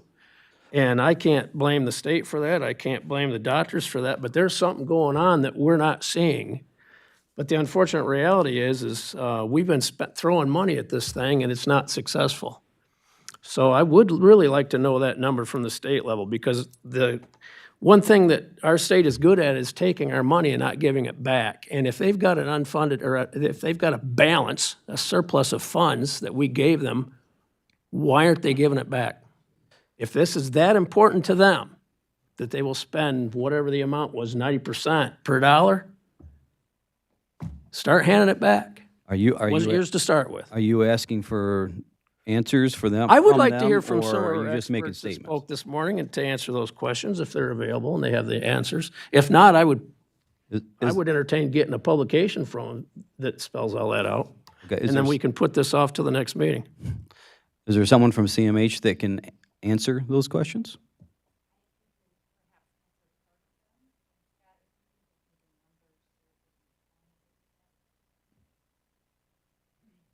Okay, sure, approach the podium.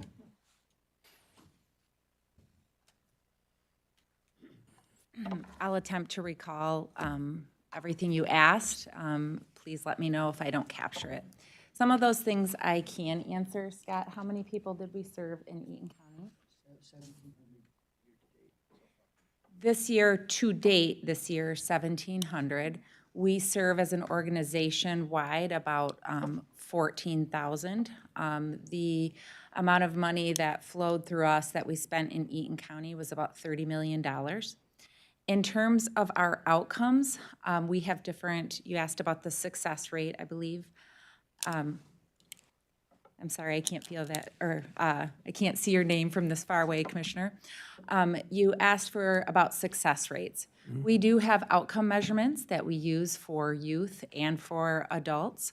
For youth, we've used the CAFIS historically, and currently we use the Michigans. We have very successful outcomes when we turn in our state data about outcomes and level of improvement on our outcome measures within the state. So we're serving a lot of people. We do feel like we have excellent outcomes and they're receiving a lot of resource. In terms of the state's surplus, I can't speak to the state's surplus at sort of an organization level. I believe you were asking about the state. Okay, well, I received a figure this morning that said the state of Michigan held a $44 million surplus for community mental health. Can anybody speak to that? I can't speak to the state's surplus around unallocated funds. I apologize. Well, here's an issue I have is we've been talking about this budget reduction for a year and a half at least now. And now that we've already said we're going to cut the budgets, now we've got people coming out of the woodwork telling us, please don't cut ours. Why weren't you here a year and a half ago, or at least a year ago, telling us all these figures so we could make considerations prior to our ballot proposal? Sure. Oh, I'm sorry. Well, the thing that I would say, number one, is we didn't have a legal opinion, so we did not know the impact, and we just didn't have to. But you have to know that CMH provides you 2 reports every year about what they're doing for the county. Their financial statements are provided. Sarah Lurie was here to speak to you. Last year, she knew that we were going to have cuts. Now, was it a sufficient enough explanation to give you the answers? Probably not, but we didn't request that. I didn't request that, and we didn't ask them that. So I understand what you're saying, but I would not place that blame on CMH in terms of them providing that information. What I will say is that I sat down with Sarah, well, via Zoom, we were both sitting, with Sarah Lurie yesterday. We talked twice, and I was shocked again. She was more shocked than me, and I know it terrified her more to get that 90%, 10%. We just didn't know that. And it's kind of disappointing, I guess, from the perspective of me here, why we didn't have that full picture to give you at the start of the budget process or in prior years that, we should have reported on that. I don't know why, and I'm sure Sarah would say the same exact thing that I'm saying. I just wanted to lead in with that, Glenda, if you want to. No, that's exactly where, all I would add was I was going to speak to, we did just receive this legal opinion that had not been brought up before, and when we did our due diligence to go back and look at it, we were shocked to hear that yesterday, and thus was meeting with Connie and preparing comments to come back to explain what we now understand about that funding, which had not come up previously. And on state funding, obviously, we have no control over that, and we know that. We don't control what they do with their fund balance. We control what we do with ours. Yeah, which is a frustrating thing. Revenue sharing, public safety revenue sharing has been discussed for a long time. It's not, we can't rely on the state. The county relies on the tax revenue to survive, unlike the other forms of government in the state. Commissioner Christensen, and then Commissioner Peak, and then Haskell. I guess I'm a little undereducated when it comes to the community mental health system. Can you clarify something for me? I was always under the understanding that community mental health only accepted Medicaid or Medicare for insurance purposes, but then the doctor had said today when he was speaking that you currently accept all insurance companies. What is the truth in that? Historically, we were mandated only to see the Medicaid population and the Medicare population. However, a number of years ago, we became eligible and applied to become a certified community behavioral health center, which allows us to serve and bill commercial insurance. So there are folks who, it's a designation that brings in additional funds and enhanced rates. So we draw in more dollars through that to provide more services. It helps fund, some of these other things around crisis services and things like that. Through that designation, people who have commercial insurance can come and then we bill their insurance. So I wouldn't say it's directly related to this conversation. I think Dr. Strzok's comments were, about commercial, that is through our CCBHC designation, and we do bill those commercial insurances for the services. Feasibly, you could take anyone from the community. Yes. Okay. Yes, through the CCBHC designation, yes. All right, thank you for that. Commissioner Peak? I just, I'm having a hard time with this cut. We're talking about $242,000, and the investment from the state we're going to get in that, and we're asking to save that kind of money to put more burden on our prosecutors, more burden on our sheriffs, more burden on our community for helping each other. I mean, this amount of money that we're fighting over is, I don't know, I don't understand. I mean, we're going to hurt people to save a few dollars. And I think it's immoral, and I think it's indefensible, and I'm frustrated that we keep going around in circles about this. I think we should restore this funding at the $572,000 and be done with this discussion. Commissioner Haskell? I want to build on Commissioner Peak's comments there a little bit, and also mention that, we did hear from residents today that use CMH, and they do tell us to our faces that it was working. I think her name was Jacqueline, our veteran that was in here today, mentioned getting care through the VA, but her kids use CMH services here locally.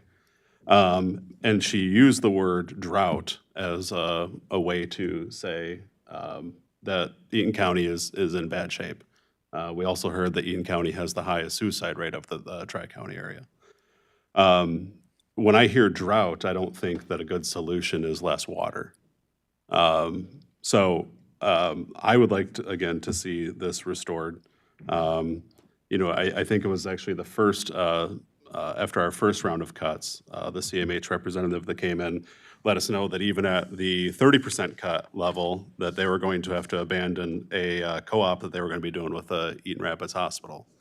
So again, if we're already suffering a drought of these services, and like Commissioner Peak said, that this amount can maybe help bring in more services, we can see better results for our community.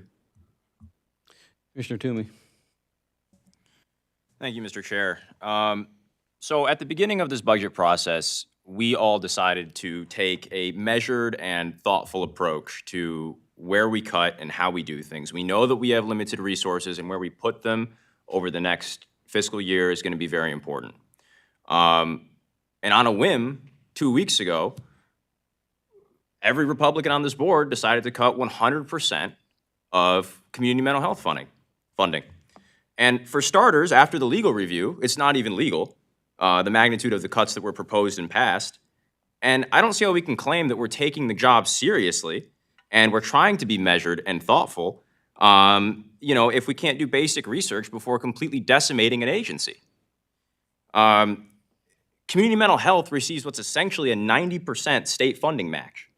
A 90% match is huge. That's a great investment of our dollars. That's millions of dollars that we're leaving on the table for a relatively small investment from the county. So CMH is stretching every county dollar as far as it possibly can with that state assistance. So this is the exact type of program that we should be protecting right now and stretching these county dollars as far as we possibly can. You know, cutting 100% of community mental health funding is financially stupid on our part. It's morally wrong and not to mention illegal, which we've already discussed. So if you vote against this, you're basically screwing the veterans, the underinsured, and the children of this community. And so I'm in agreement. We should restore 100% of the CMH funding. This is a great investment of our money. Thank you. Commissioner Barber, then Commissioner Grosha. I would like to ask our CMH representatives, when's the last time your employees got pay raises? They did receive a pay raise last fiscal year and are slated to potentially have a pay raise, yes. So for the last 2 years, your employees have received pay raises? Yes, they have received, I'm just going back in my mind, the exact percentage. They have, it is public record that they have received a cost of living increase. Okay. And then one other comment, right? Reckless, my commissioner wants to say reckless cuts. I would just like to point out that that budget meeting was so important that he chose not to attend. Mr. Chair, I actually have a No, job no, and I no, represent the working people of this community. Thank you. Commissioner Grosha.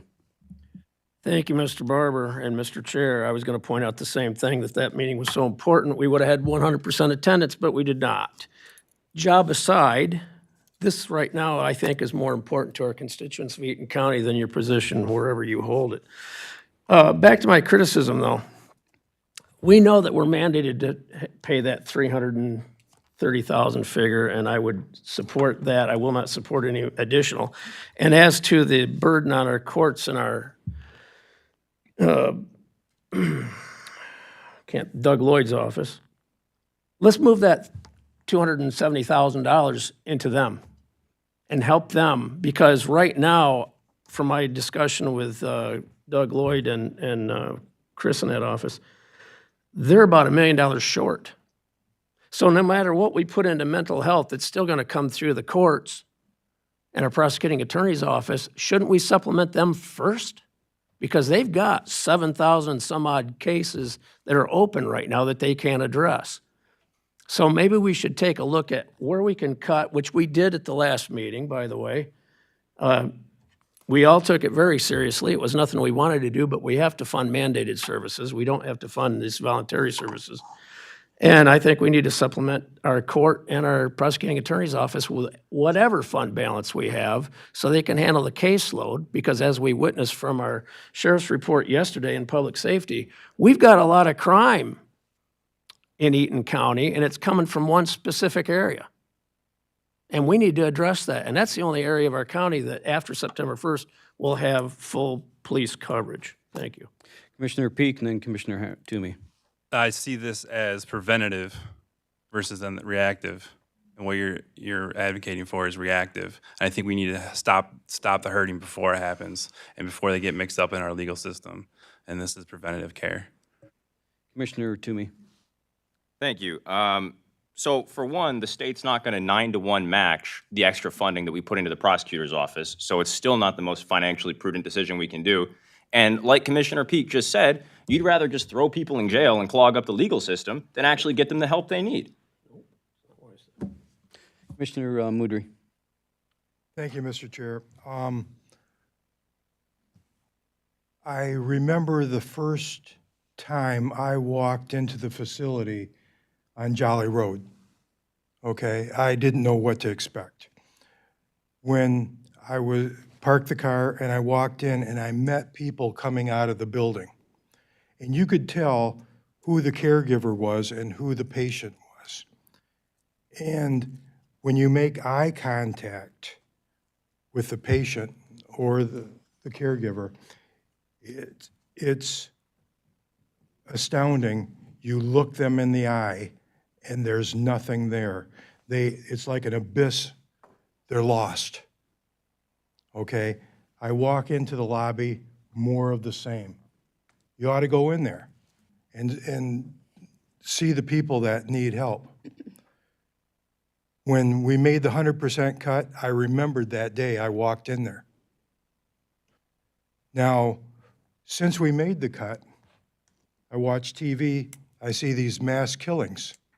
And the reporter says, oh, they're a mental case, they're a mental issue. You know, that is why we have to take care of it before things happen, not after. In my vision, when I got involved in public service, was I wish we could have a person from CMH ride with our sheriff deputies, because sometimes it's all that's needed is somebody to talk to, somebody that's trained. That was my vision, but now we're cutting law enforcement, we're near cutting mental health. What are we doing here? If I had my way, I would reinstate 100%. Thank you. Commissioner Whitaker, then Commissioner Pearl-Wright. Just to clarify, it looks to me like the estimated budget for 25-26 with the changes we made so far, that we have a $3.7 million surplus. And can't we use that? What? Just remember that, at least my opinion, we need to give raises that we haven't given to the employees here. And that is not in this budget. Well, but we're talking about $242,000. And that's a very small part of that 3.6 million. So I'm just wondering, you know, no one has proposed using that balance for this. So why can't we do that? It's really not very much money for the investment that we're making. Do you want to? Well, I want to say one thing. So when we talk about our personnel here, when you add staff, reduce staff, it impacts your future costs. This impacts our future costs only if we put it in the next year.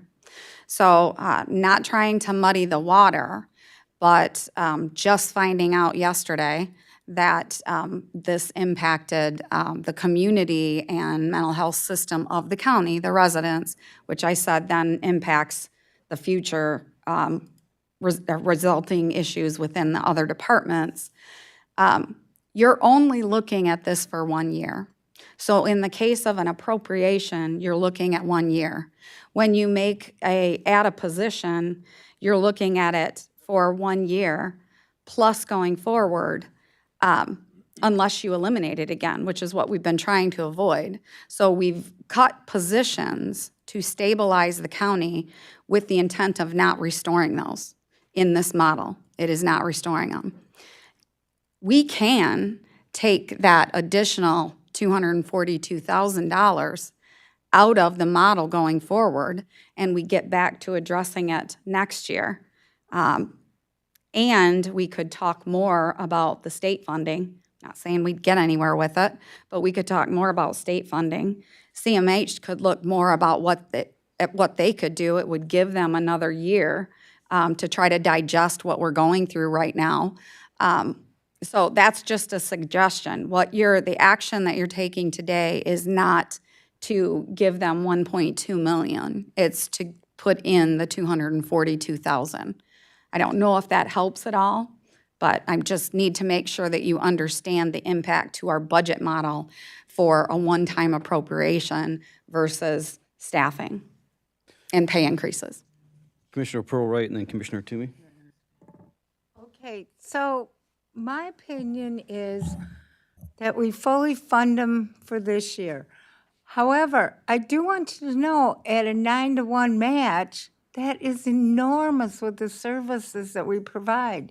What Commissioner Mudray just explained, I see this all the time, like days, every month, for all these months. And these people really, some of them just need short-term help available, and some of them are going to need ongoing for a very long time, maybe lifelong. So we need to understand that these people live in this county, and it's just part of what we do as a community is to try to keep them out of our jails, try to keep them out of our court systems, and try to put them back to some type of gainful employment, because many of them aren't going to be able to sustain life for their families and themselves if we don't get them at the beginning. And we are making a success, but our numbers are going up. We all live in the same economy that doesn't know whether it's coming or going or even how to make a budget from the state or federal level. So they're all under stress. I mean, we don't have anybody who we're working with probably that's financially stable in various situations. So we want them to be productive citizens the best they can based on their capacity in life. And this is what we get for our 9-to-1 match. That's all I'm saying. Before we get to Commissioner Toomey, is there anything you would like to say? You've been standing up there, and I don't want to keep you up there. I wanted to be respectful of being called up. I mean, I do think, as you've indicated, the minimum amount would then, you'd lack that drawdown from the state. So the 242,000 that I believe you're speaking of right now, so this comment on that, would be about 42% less. So currently the state match is around the 2.9 million. So we would lose about an additional 1.2 million from that state drawdown, just kind of giving the facts of the numbers, about 42%. It would then reduce the services, which services is, as Controller Sobey referenced, we're not prepared to talk about which services we'd have to roll back, but there would be some type of decrease in service, as you well know. So if there are no other questions, I'll go sit back down and wait. You have a question for, okay. Okay. Being tenants over here at the county complex, if we were to reduce it down to the bare minimum, do you know if CMH would still have a presence here locally, or? That is something we are analyzing. We have begun talking about which services would be reduced. The information yesterday created a much larger concern.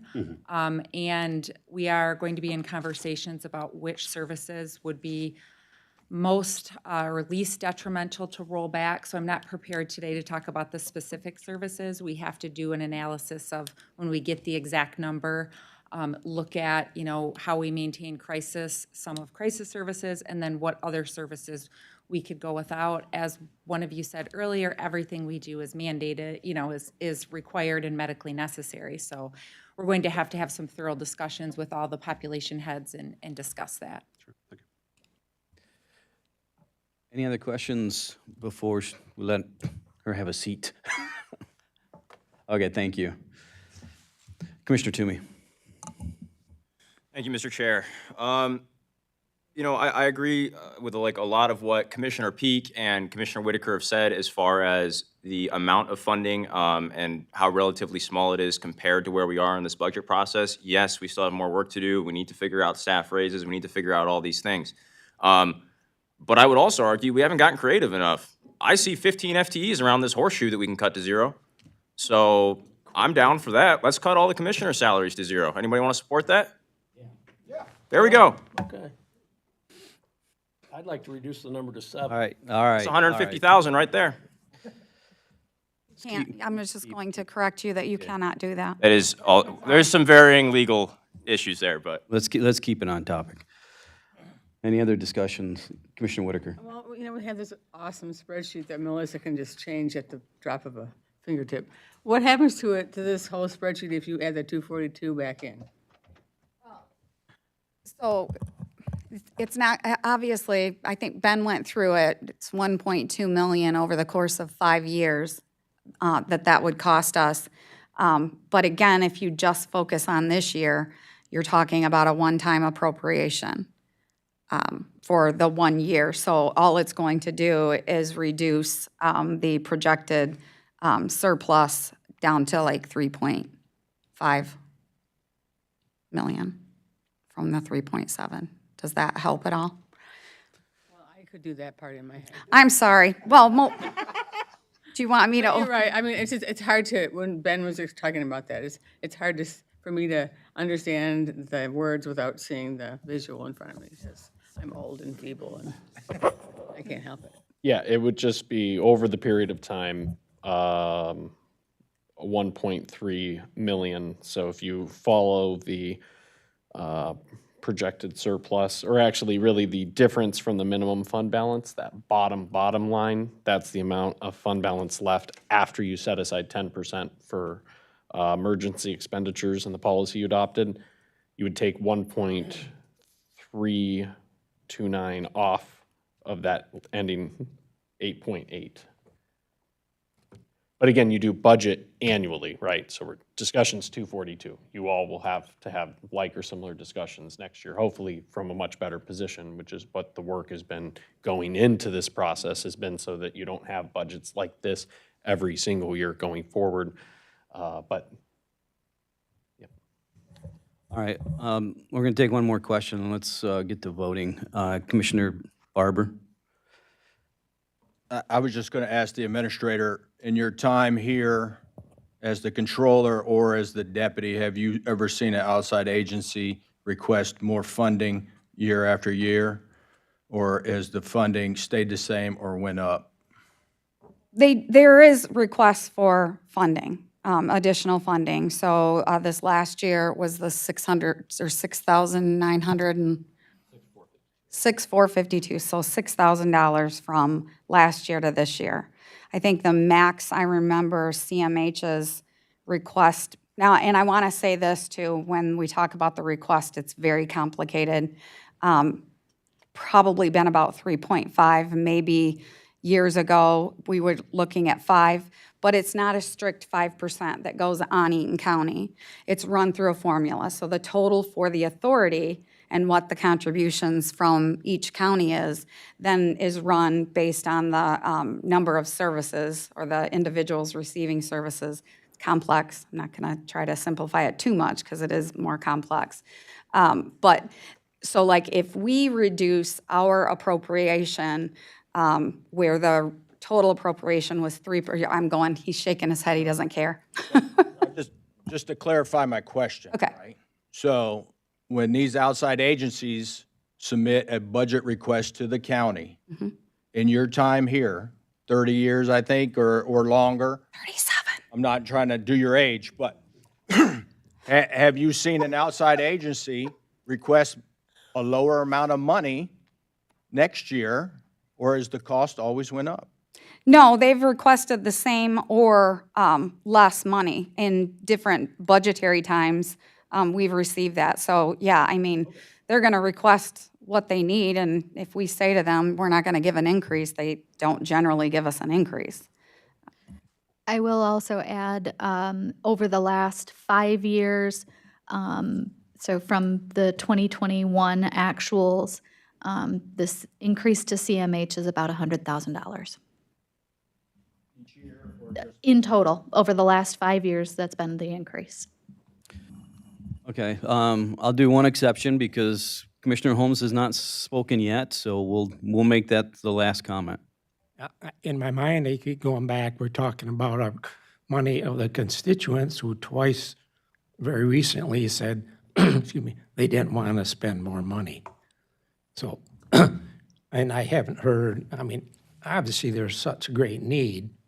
I haven't heard an alternative if we go from the basic requirement to the full funding, where else that would come from, is it staff or whatever? So I don't know, I think I'd stick with a minimum amount myself. And I mean, the people I talked to, they didn't vote against public safety or other thing, they voted because they didn't want to spend more money. So that's it. Okay, well, let's, first on the floor is the amendment by Commissioner Peak to fully fund the community mental health. We can do roll call, please. Commissioner Arndt? No. Commissioner Peak? Yes. Commissioner Haskell? Yes. Commissioner Pearl Wright? Yes.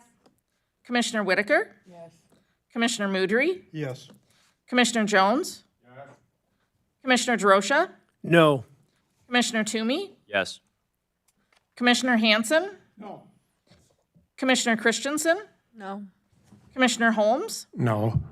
Commissioner Barber? No. Commissioner Mott? No. So it's a tie, so the amendment fails. Next amendment on the floor is Commissioner Haskell's amendment to fund community mental health at 30%. A 30% cut. Reduction. Or, I'm sorry, yeah, excuse me, the 30% reduction. It'd be 400,000. Roll call, please. Commissioner Arndt? No. Commissioner Peak? Yes. Commissioner Haskell? Yes. Commissioner Pearl Wright? Yes. Commissioner Whitaker? Yes. Commissioner Mudry? Yes. Commissioner Jones? Commissioner Drosha? No. Commissioner Toomey? Yes. Commissioner Hanson? No. Commissioner Christensen? No. Commissioner Holmes? No. Commissioner Barber? No. Commissioner Mott? No. Tie vote, the motion fails. Move we table. Still have one more motion. There's one more motion. So next, we have a motion on the floor that we must restore the 330, correct? Okay, so just keep that in mind. So roll call, please. Commissioner Arndt? Yes. Commissioner Peak? No. Commissioner Haskell? Yes. Commissioner Pearl Wright? Yes. Commissioner Whitaker? Yes. Commissioner Mudry? Yes. Commissioner Jones? Commissioner Drosha? Yes. Commissioner Toomey? Yes. Commissioner Hanson? Yes. Commissioner Christensen? Yes. Commissioner Holmes? Yes. Commissioner Barber? Yes. Commissioner Mott? Yes. Motion carries.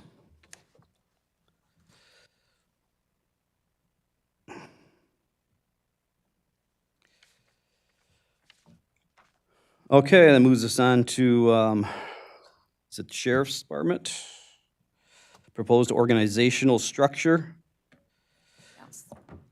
Ben is going to go through this, but we've had several meetings with the sheriff's office about the structure that they need. We wanted to provide the structure of supervision within Delta so that you could see how that works with the 15% funding and how that comes from the command structure at the county, what I want to call Command Central, just so that you see that. So I don't know, Ben, if you want to start with that, and then we can go into what the proposal is for the county. All right, so this represents where the Sheriff's Department budget is at based on the actions of the prior meeting. So Sheriff, myself, and Connie and Chief Deputy, we worked to put together just a visualization so you can see. The way we structured it is outline the Delta Township Agreement and then Command Central. Mostly, we were just trying to lay this out visually so that it makes more sense for members of the public and commissioners to get a snapshot of the footprint of the Sheriff's Department. So you have the elected official, and then it goes through order of rank, as you can see, and distributes out the different divisions. You have your administrative staff, the detective bureau, as well as the breakdown of shift coverage, AB, and then relief. Under relief, you also have some special designations that you can see there broken down. We have our secondary road patrol, which assists in providing secondary road coverage, traffic, the weight master, and then we have the school resource officer in Waverly listed here. I want to make specific mention that is not a budgeted position under the Delta contract, but Delta did agree to allow their command staff to provide direction free of cost if we're able to do a school resource officer agreement with Waverly, which would also require us staffing it, which I think will be part of discussions for as we move forward. The next is just a kind of a breakdown of the positions themselves with a little bit of notation of what they do and then also funding associated. Any questions on the Delta section before we move to Command Central?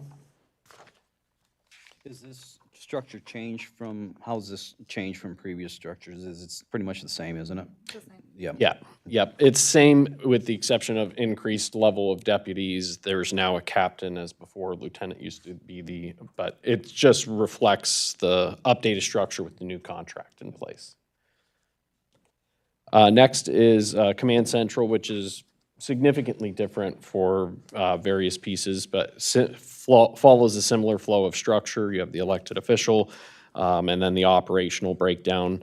So this includes animal control, which is under the Sheriff Department's purview with 1 FTE, which is what's currently in the budget, and that's for maintaining the facility here on site. Then the administrative services captain works with the remaining staff to do the divisions of courthouse security, transports for warrant pickup, and then specialty assignments, which is the quartermaster training officer, and the detective, which we discussed last month, retaining for being able to do investigations for the courthouse, anything related to the jail, and then also cases that get opened up, as well as lieutenants to assist with unresolved homicides. And then the administrative staff. The next piece is going to have a little more detail just because it's more of a general fund discussion. So we wanted to highlight which positions include partial funding from the administrative fee within Delta. So as you look at those FTEs, do know a number of them are 30% funded by the work that we're doing at Delta. If we were successful in negotiating other contracts, we would like to have that same kind of a framework. Part of what we get in an administrative fee will go to paying for FTEs required to provide that service. So the ones of note, the administrative services captain is in charge of all the hiring and is in charge of for the jail and for road patrol. So 30% of that position will be funded. Next, you have the property officer and quartermaster. We're required to have that position, period, but we included 30% funding through the administrative fee for that. Training officer as well, 30% funded using that admin fee. The administrative staff, 30% funding for the administrative service assistant who works with the administrative services captain in fulfilling those required duties to continue staffing and doing everything necessary to maintain road patrol. Then you have structurally, so we have the captain, lieutenants. The first lieutenant would be Command Central and lean tac. It's a required designation that we have to have, so that would be our point person. Then you have a lieutenant that would be lead over the Detective Bureau accident reconstruction, which is a specialty that requires quite a bit of training and years of investment. And we're lucky, right now we have a lieutenant with that capacity. The premise here is that that lieutenant would be able to assist not just the Delta, but other agencies with accident reconstruction because it is a specialty that doesn't necessarily exist with a lot of local law enforcement agencies. So that would be a benefit to everyone. And then you also have, let's see, sorry. And then that lieutenant would also assist with investigations and case review with the detective for unsolved homicides. Then the sergeant would be, first one would be over courthouse security and transports. They'd be back up on the lean tack. And then they would also help with being a local agency security officer, so they would be point on this. Then we have another sergeant, and the hope would be, and we're not there yet, but if we were to secure some other contractual services as well, the sergeant would have the potential to help oversee opportunities such as Oneida, Windsor, or Maple Valley, if we were able to secure additional contractual services.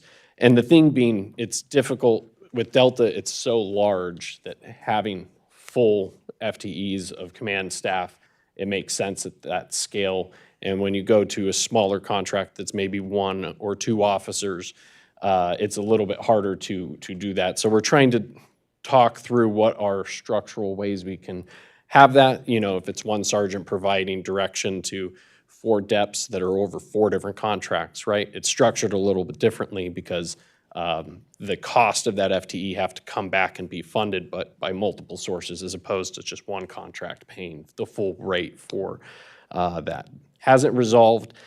This just shows you what it would look like if we got those additional contracts and they were staffed. This is command and organizationally how the Sheriff's Department is wanting to structure that. The detective we discussed, the transports we've discussed, and then courthouse security rotation. That would be 3 FTEs available to provide courthouse security. And the sheriff is here as well. I'm sure if you guys have questions, Is there any comments you want to make, Sheriff?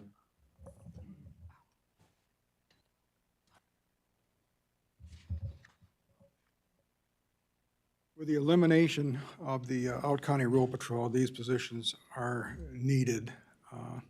I can't send a Delta deputy to pick somebody up in another county or take care of warrants or writs. So these positions, I know Judge Cunningham would love an extra court security person, which this organization chart shows that she'll get that extra person. Commissioner Moudry. 2 questions. I didn't know the Waymaster was a county responsibility. I thought Michigan State Police did Waymaster work. The county does not have a Waymaster. Delta Township has a Waymaster. Oh, okay. Michigan State Police, they have their own division of commercial vehicles. On the highway, you'll see it on the side of the vehicle. It's usually a Tahoe called commercial vehicles. But we do not have a Waymaster at all. Okay. The next thing is probably more to Ben's situation here. Okay, I get calls from, I live in the Waverly School District. My district is Waverly Schools. Okay, I get a question of how come I'm paying taxes to Ingham County, ISD?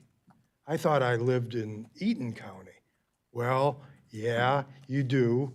Okay, and I guess what it comes down to is the resource officer at Waverly, that's Eaton's responsibility, even though it's Ingham County School District.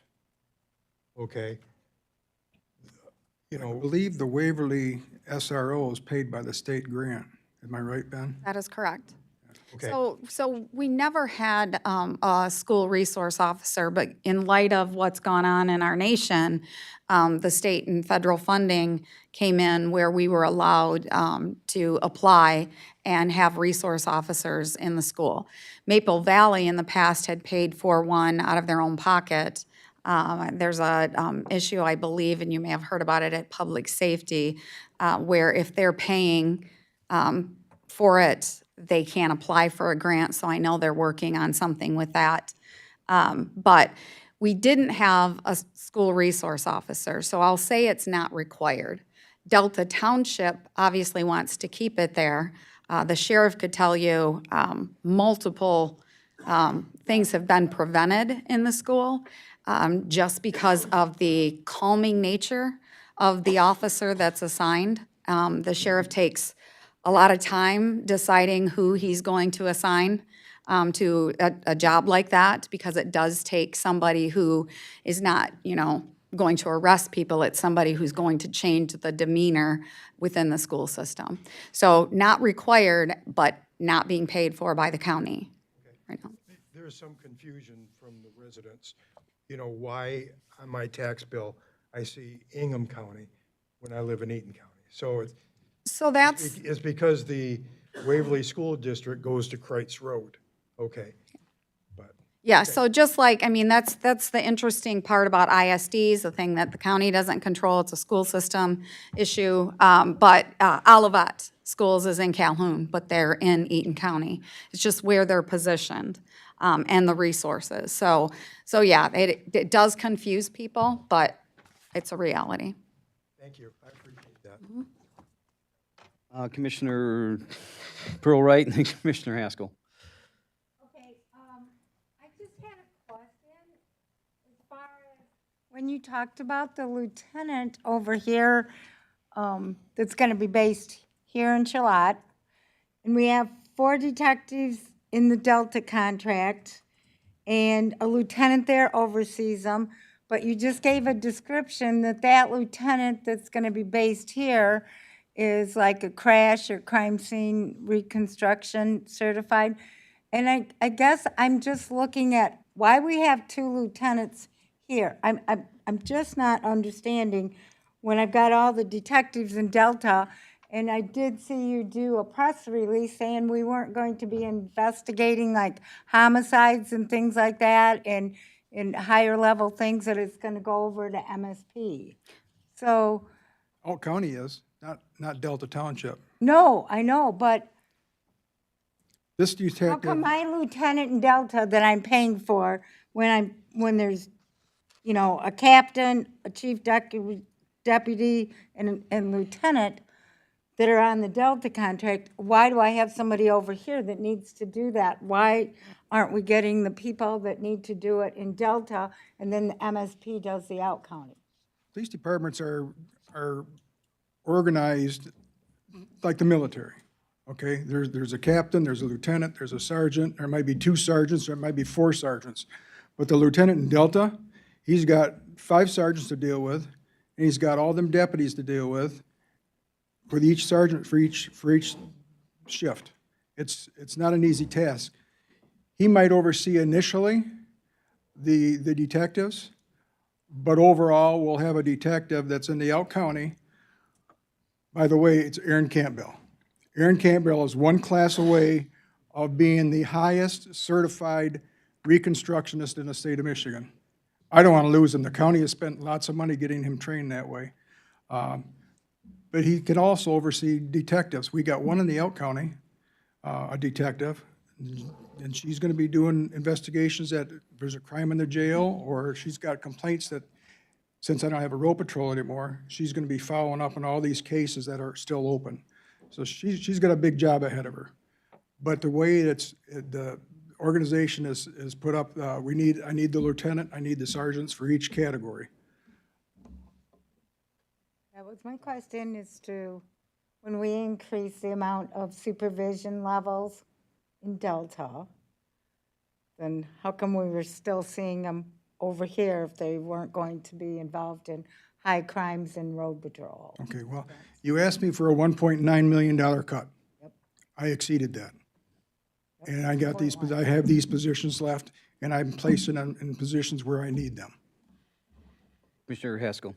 Can I just wanted to add one thing to that. So when we created this lieutenant position, it was lieutenant over the detective bureau. So that was the designation of that.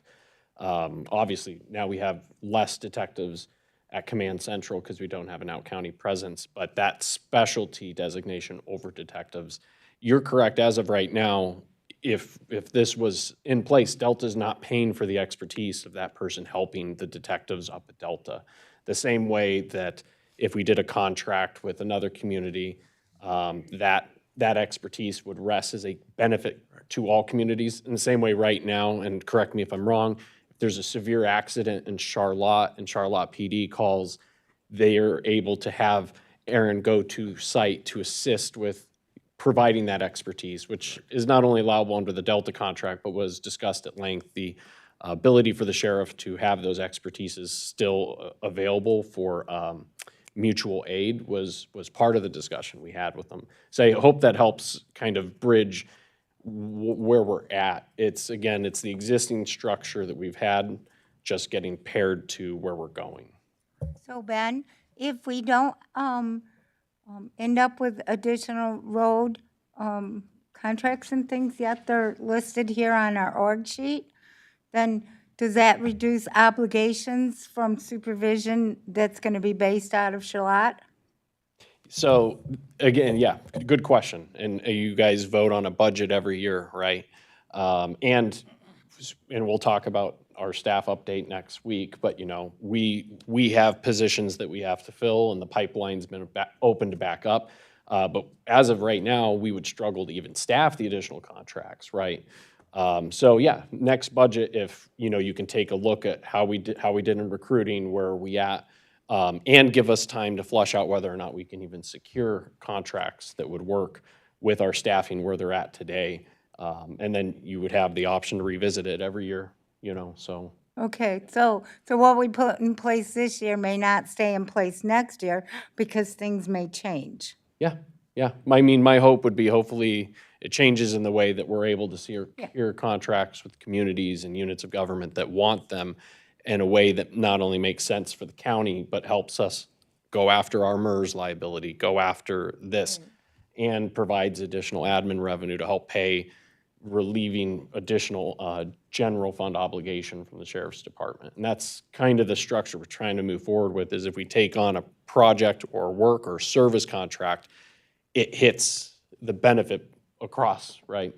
Which in the long run benefits everybody we do business with, because if we get our MERS personnel expense to go down, it's cheaper to do business with us in the future as well.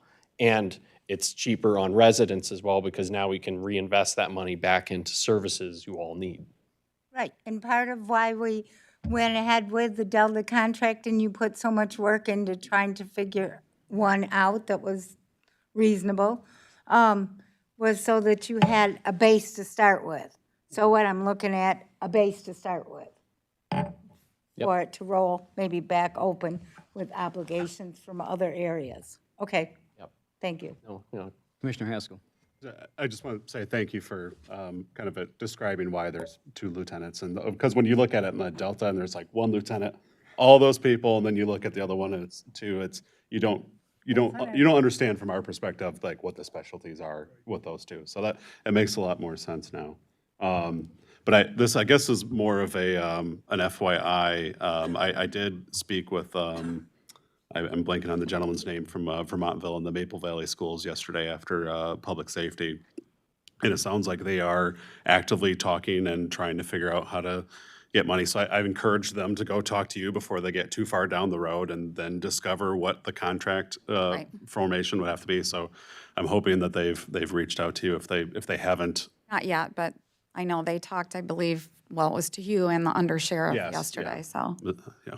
So I just, before it gets, too messy, I think a conversation now might be good. Yeah, it's a very complicated thing. I have a whiteboard in my office, which I never had before until we got into this.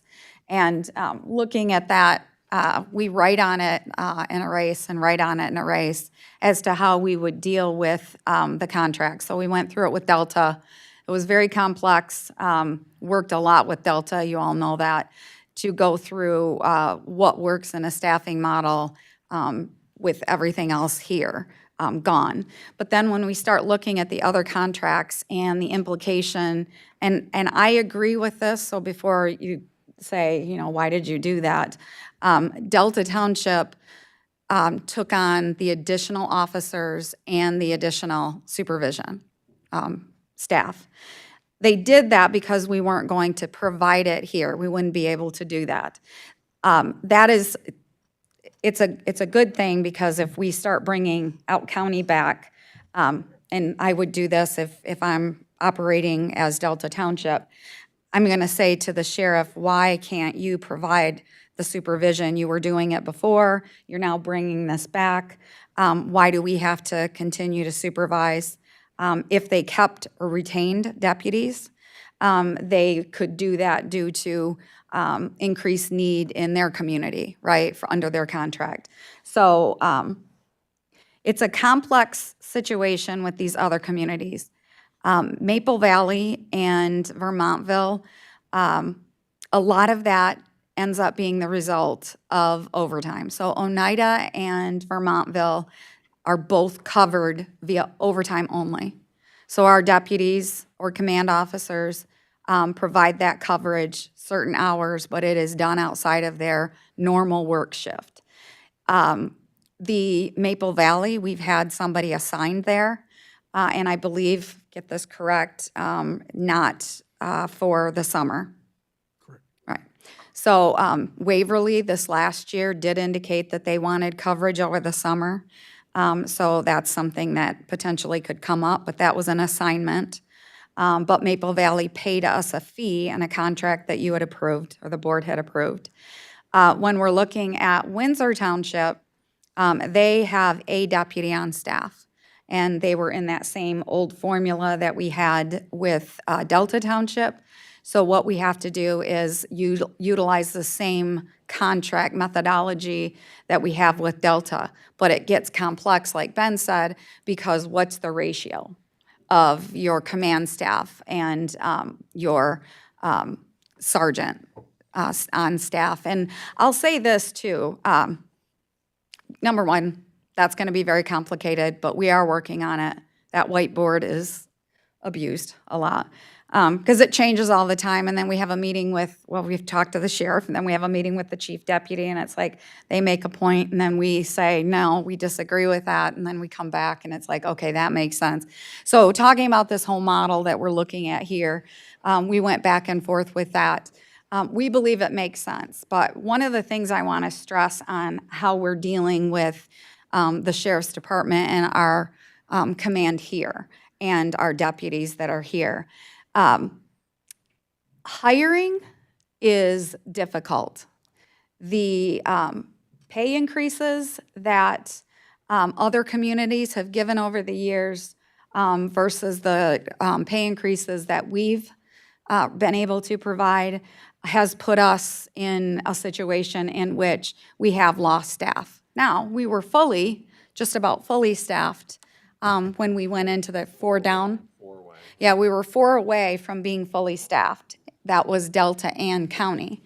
But as we start hearing that we're going to lose jobs, people are going to jump ship because they don't want to be doing it at the last minute in September and going through all the background checks. So they leave. Part of that definitely is pay. I don't believe that all of the officers left or would have left if we weren't in this situation. Even if the wage were the same, and forgive me to all the officers in the just command, because I know they're going to come over and want to arrest me for saying this, but they wouldn't necessarily have left. It's the instability piece of it that they're going for. And we did have an officer who left and came back. So instability has played a role, but pay raises are an issue.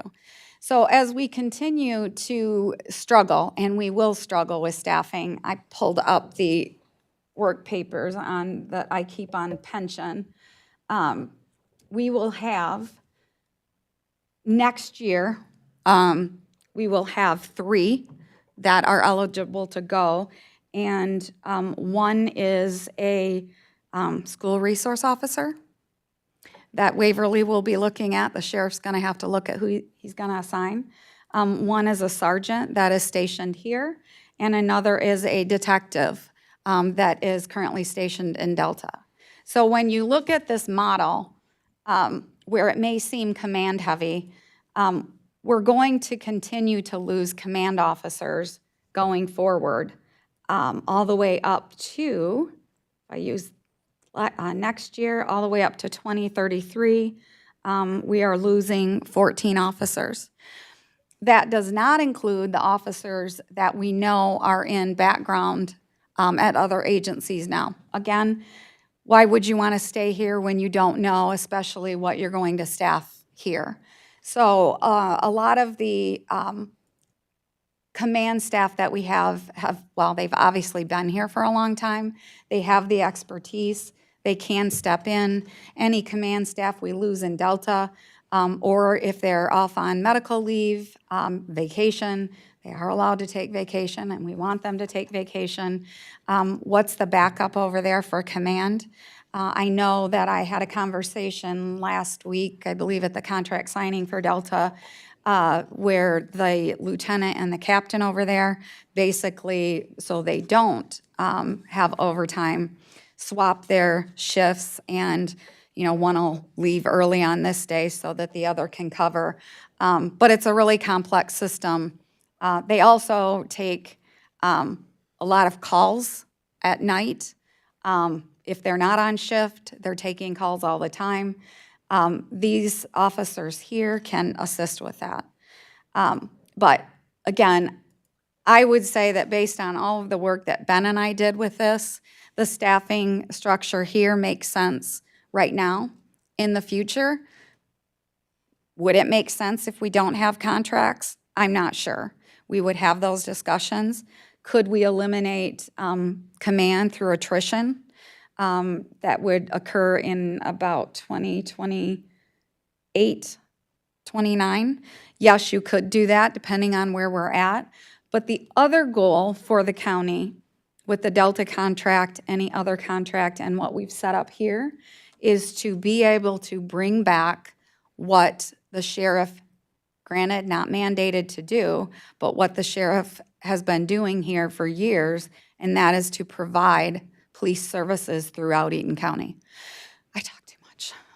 Leave it at that, Sheriff, I don't want Ben to add one talk. thing is this organizational structure and cost is reflected in the budget that we went through. So just wanted to make sure if anybody had that question, this is what is in effect right now that you looked at earlier. Yes, everything that we're talking about is in the budget. We're not talking about adding anything additional. Commissioner Drosha? Thank you, Mr. Chair. Sheriff, I don't know if you have these numbers. I'm going to take it down a right turn down another trail, but I've been approached by one of my townships as charter, and I've talked to other supervisors of charter townships and general law townships. What would it cost per township? And how many positions would it entail for them to have road patrol within their township? Can you hazard a guess on that? The number would probably have to come from the controller's office because it does change. One deputy per township, depends on time of day they want them to work. I'm sure it's Benton Township you're referring to. That'd be great, but I understand they have some other issues going on with their fire department up there. But it's difficult. I would say one deputy, if a township wants one, but understand it's gonna have to rely on the state police to take calls when the deputy's not working. So what that number would be, I don't know. Ben, do you have a? Yeah, so let me clarify the question. Are we asking for a township, like, as a comparable, you know, if they contracted with us, it's this, and if they did it themselves, it's this? Are you looking for if they did it themselves? I would or- say either way, because the question's kind of open-ended. What do we do now? So one of the reasons we advocated so hard for this was because it is much cheaper for a community, let's say you have 5 deputies and to have a sergeant through the county. Significantly cheaper than having 5 police chiefs and then potentially a couple deputies. It's economies of scale. The larger you can do an operation, the overhead is spread and divided equally, right? So to give that example, any community that wanted to form its own police services would have to have a command structure, and then if they wanted to staff below, they could. So I would say, yeah, contracting with the county does make sense. It made sense for Delta Township. It's made sense for Windsor and Oneida for years, and that is because they can rely on the expertise that resides within the tremendous employees we have at the county. So to answer that, we haven't gotten to sit down and negotiate with the communities, but there's no half deputies, you know, there's no capacity for the county to just use a group on the back end. So going forward, yeah, I think at a minimum, you're talking a deputy or communities coming together to go and do something where they're sharing resources. That could work, but it would really be dependent on discussions we have once we get to meeting with the different townships that might be interested, including some that I may not be aware of right now, right? So if they wish to contract with the county, then they would not have to hire command staff of their own. They could rely on the county sheriff's department to provide that command. Yeah, so we're gonna have to walk that with the fine line, right? So, because we do have in our contract with Delta favorable treatment with a different community reopens that agreement. So I think there's a threshold there where we have to make sure, one, our contracts cover detective hours, right? Because if you have one deputy for a township, that deputy's probably not gonna be a detective, right? You're gonna have a detective who's servicing, say, 3 townships and schools, right? And the same would go with the command staff. So if the way it's set up at Delta, you have 1 sergeant for every 5 deputies for a shift, there would be a point where those contracts have to pay for the command services being rendered. And then you back into that, which is where we're at now. We don't have deputies to staff additional contracts, so what is the filler mechanism between now and when we can recruit people? And I just say that because these are the questions we're working through. But part of that will have to include discussions with Delta Township to make sure that as we move forward, the other contracts make sense and that they maintain the integrity of the agreement we already have in place. So using that scenario then, each township could hire a deputy and they would not have to contract with Delta Township. They would go directly to the county. Yeah, because ultimately there are employees. And so that was something we made clear as we negotiated the most recent agreement. They are county employees.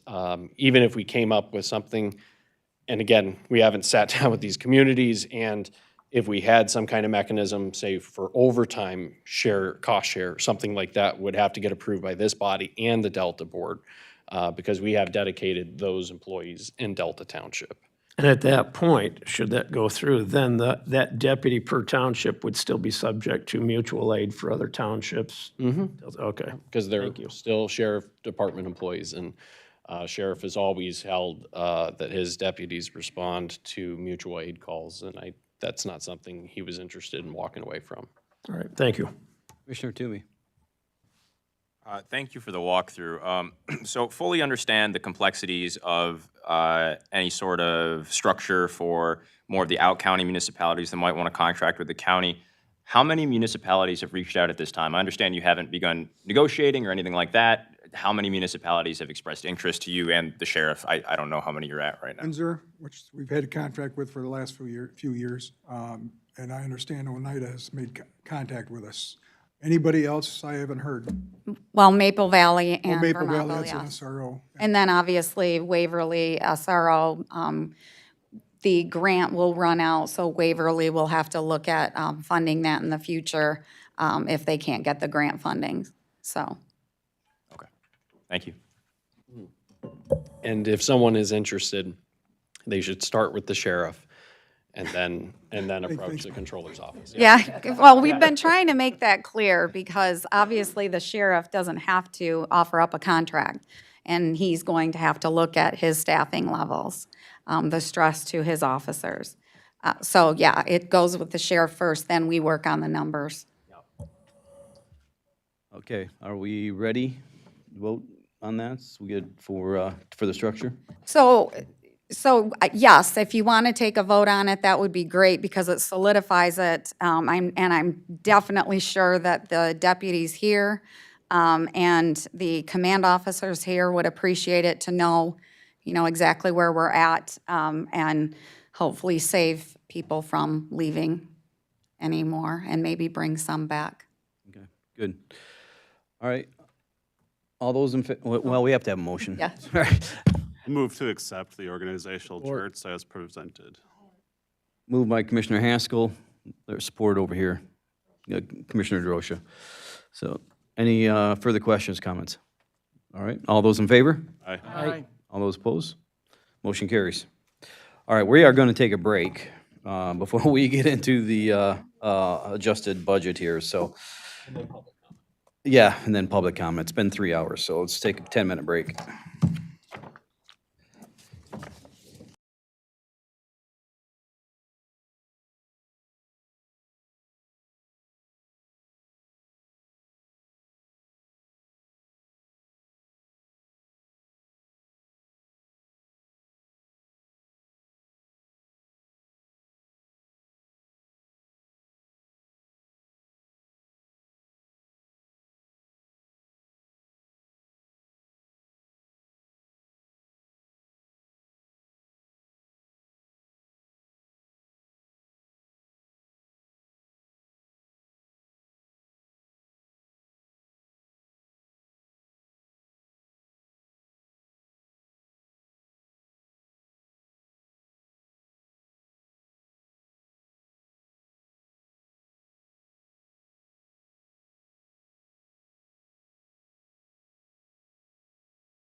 We're going to get started again. So we are at the updated budget figures.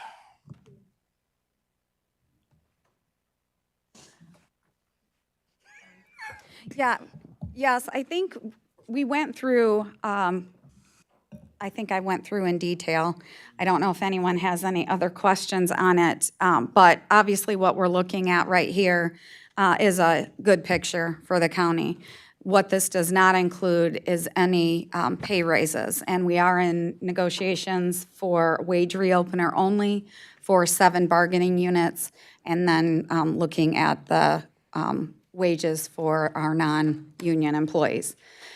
So that's one of the things that we want to discuss with you all as far as bargaining, labor discussions as it pertains to our budget. And we can't do that here right now, so we are going to ask to go into closed session. But I don't know if anyone has questions on these projections. The next meeting that we will have to address anything else in the budget and what Melissa and I will be working on is the full budget packet. So you will have everything like you had at the beginning, or I think it was in May, was when we gave the full packet, that will show every department, every transaction for anything that they're purchasing, which we know was not, I mean, we didn't increase any of that.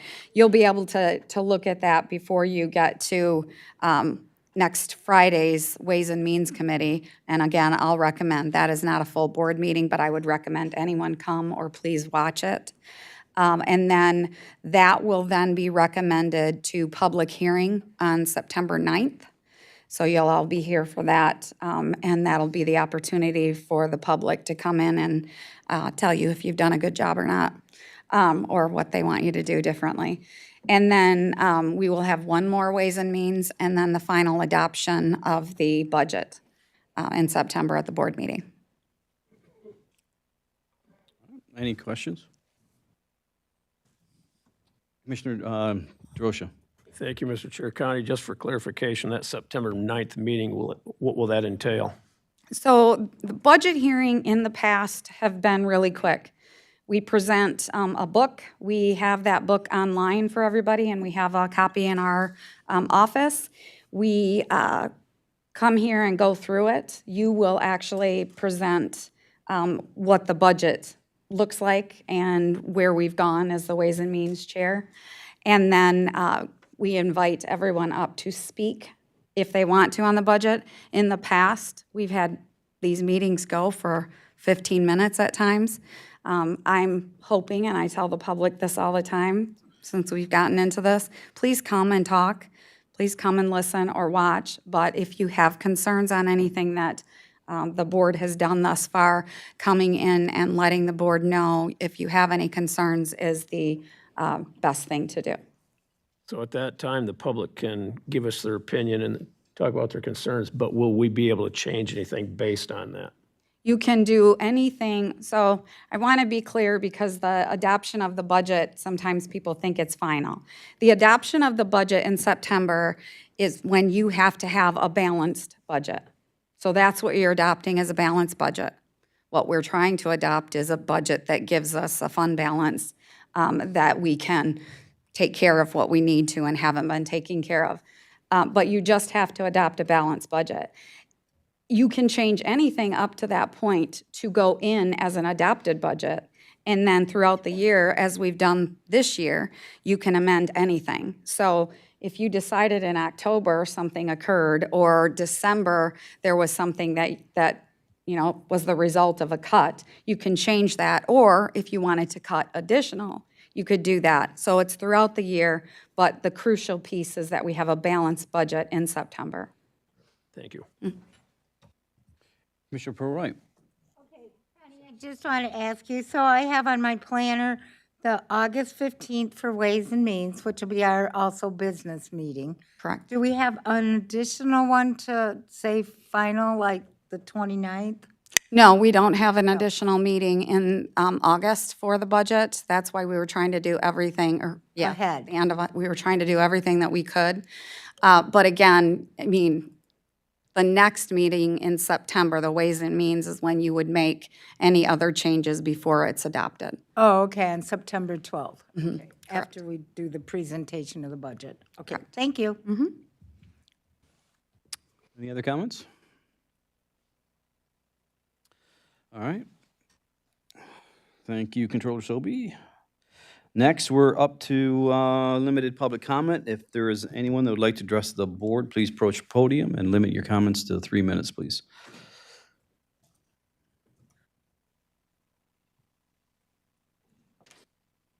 Good afternoon. My name is Jim Billig.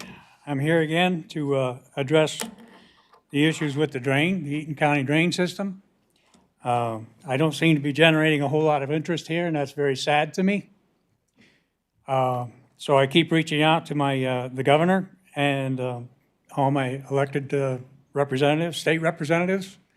I've talked to some of them face to face, talked to many of them on the phone and their staff, and I've had some encouraging words from them. More than here. That's sad to me. All this negotiating and budget cuts and other major decisions you're making today, you're saying it's out of concern for the taxpayers. I would like to know where that concern was when these people were handed $50,000 and $60,000 drain bills. And I get a little bit nervous talking about it, and I shouldn't, because I'm the one holding the tab. I wish it would generate some interest here. I wish there was some comments. I wish I could ask some questions, which you're not allowed to, unfortunately. I remember Connie Sobey saying there were several meetings ago when people were getting cut here, when there was some cuts of staff here, when there were some people overworked, there were some people underpaid, and some other situations like that. And she said with a broken voice, these people just feel like they don't matter. Well, you got some taxpayers out there. You got a couple hundred families or several hundred families maybe who feel like they don't matter. And I thought that's what you were here for. So I'm just bringing it up again, and I'll be at the next meeting and the next meeting after that until I either move or you put me in the ground, one or the other. Shame on y'all for not being interested and not discussing it. And I know that the drain commissioner, I heard he might even be here today. I might stop and see him. I don't have anything out for him personally. I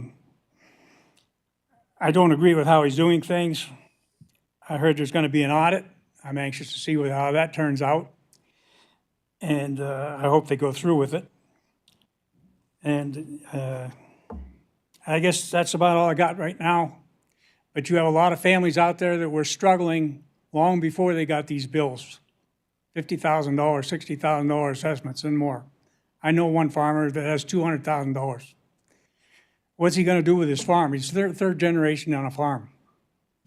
He can't pay a $200,000 drain bill. And what's he going to leave to his kids or his grandkids? Not the farm, a $100,000 drain bill or more. So I don't know. The fact that it's not being addressed or looked at or talked about, I don't get it. But I will be back. I will be back. Thank you for your time. Anyone else? All right. Next is the labor relations negotiations. Do we have someone to a motion to go into closed session? I'll make the motion to go into closed session. Did anybody get them up? Hold on a second. Yeah, you have to read it. Yeah, I was going to say. Read it. The number. Apologies, but if you look at the agenda, you could read. Yeah. I will make the motion to open a closed session per MCL 15.268, Section C. Is there a second? Moved by Commissioner Arndt, supported by Commissioner DeRosa. All those in favor? Does it have to be a roll call? Has to be a roll call. Roll call, Claudine. Commissioner Arndt. Yes. Commissioner Peak. Yes. Commissioner Haskell. Yes. Commissioner Pearl Wright. Yes. Commissioner Whitaker. Yes. Commissioner Mudry. Yes. Commissioner Jones. Yes. Commissioner DeRosa. Yes. Commissioner Toomey. Yes. Commissioner Hanson. Yes. Commissioner Christensen. Yes. Commissioner Holmes. Yes. Commissioner Barber. Commissioner Mott. Yes. All right, we are going into closed session, so if we could clear the room, please.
No one else?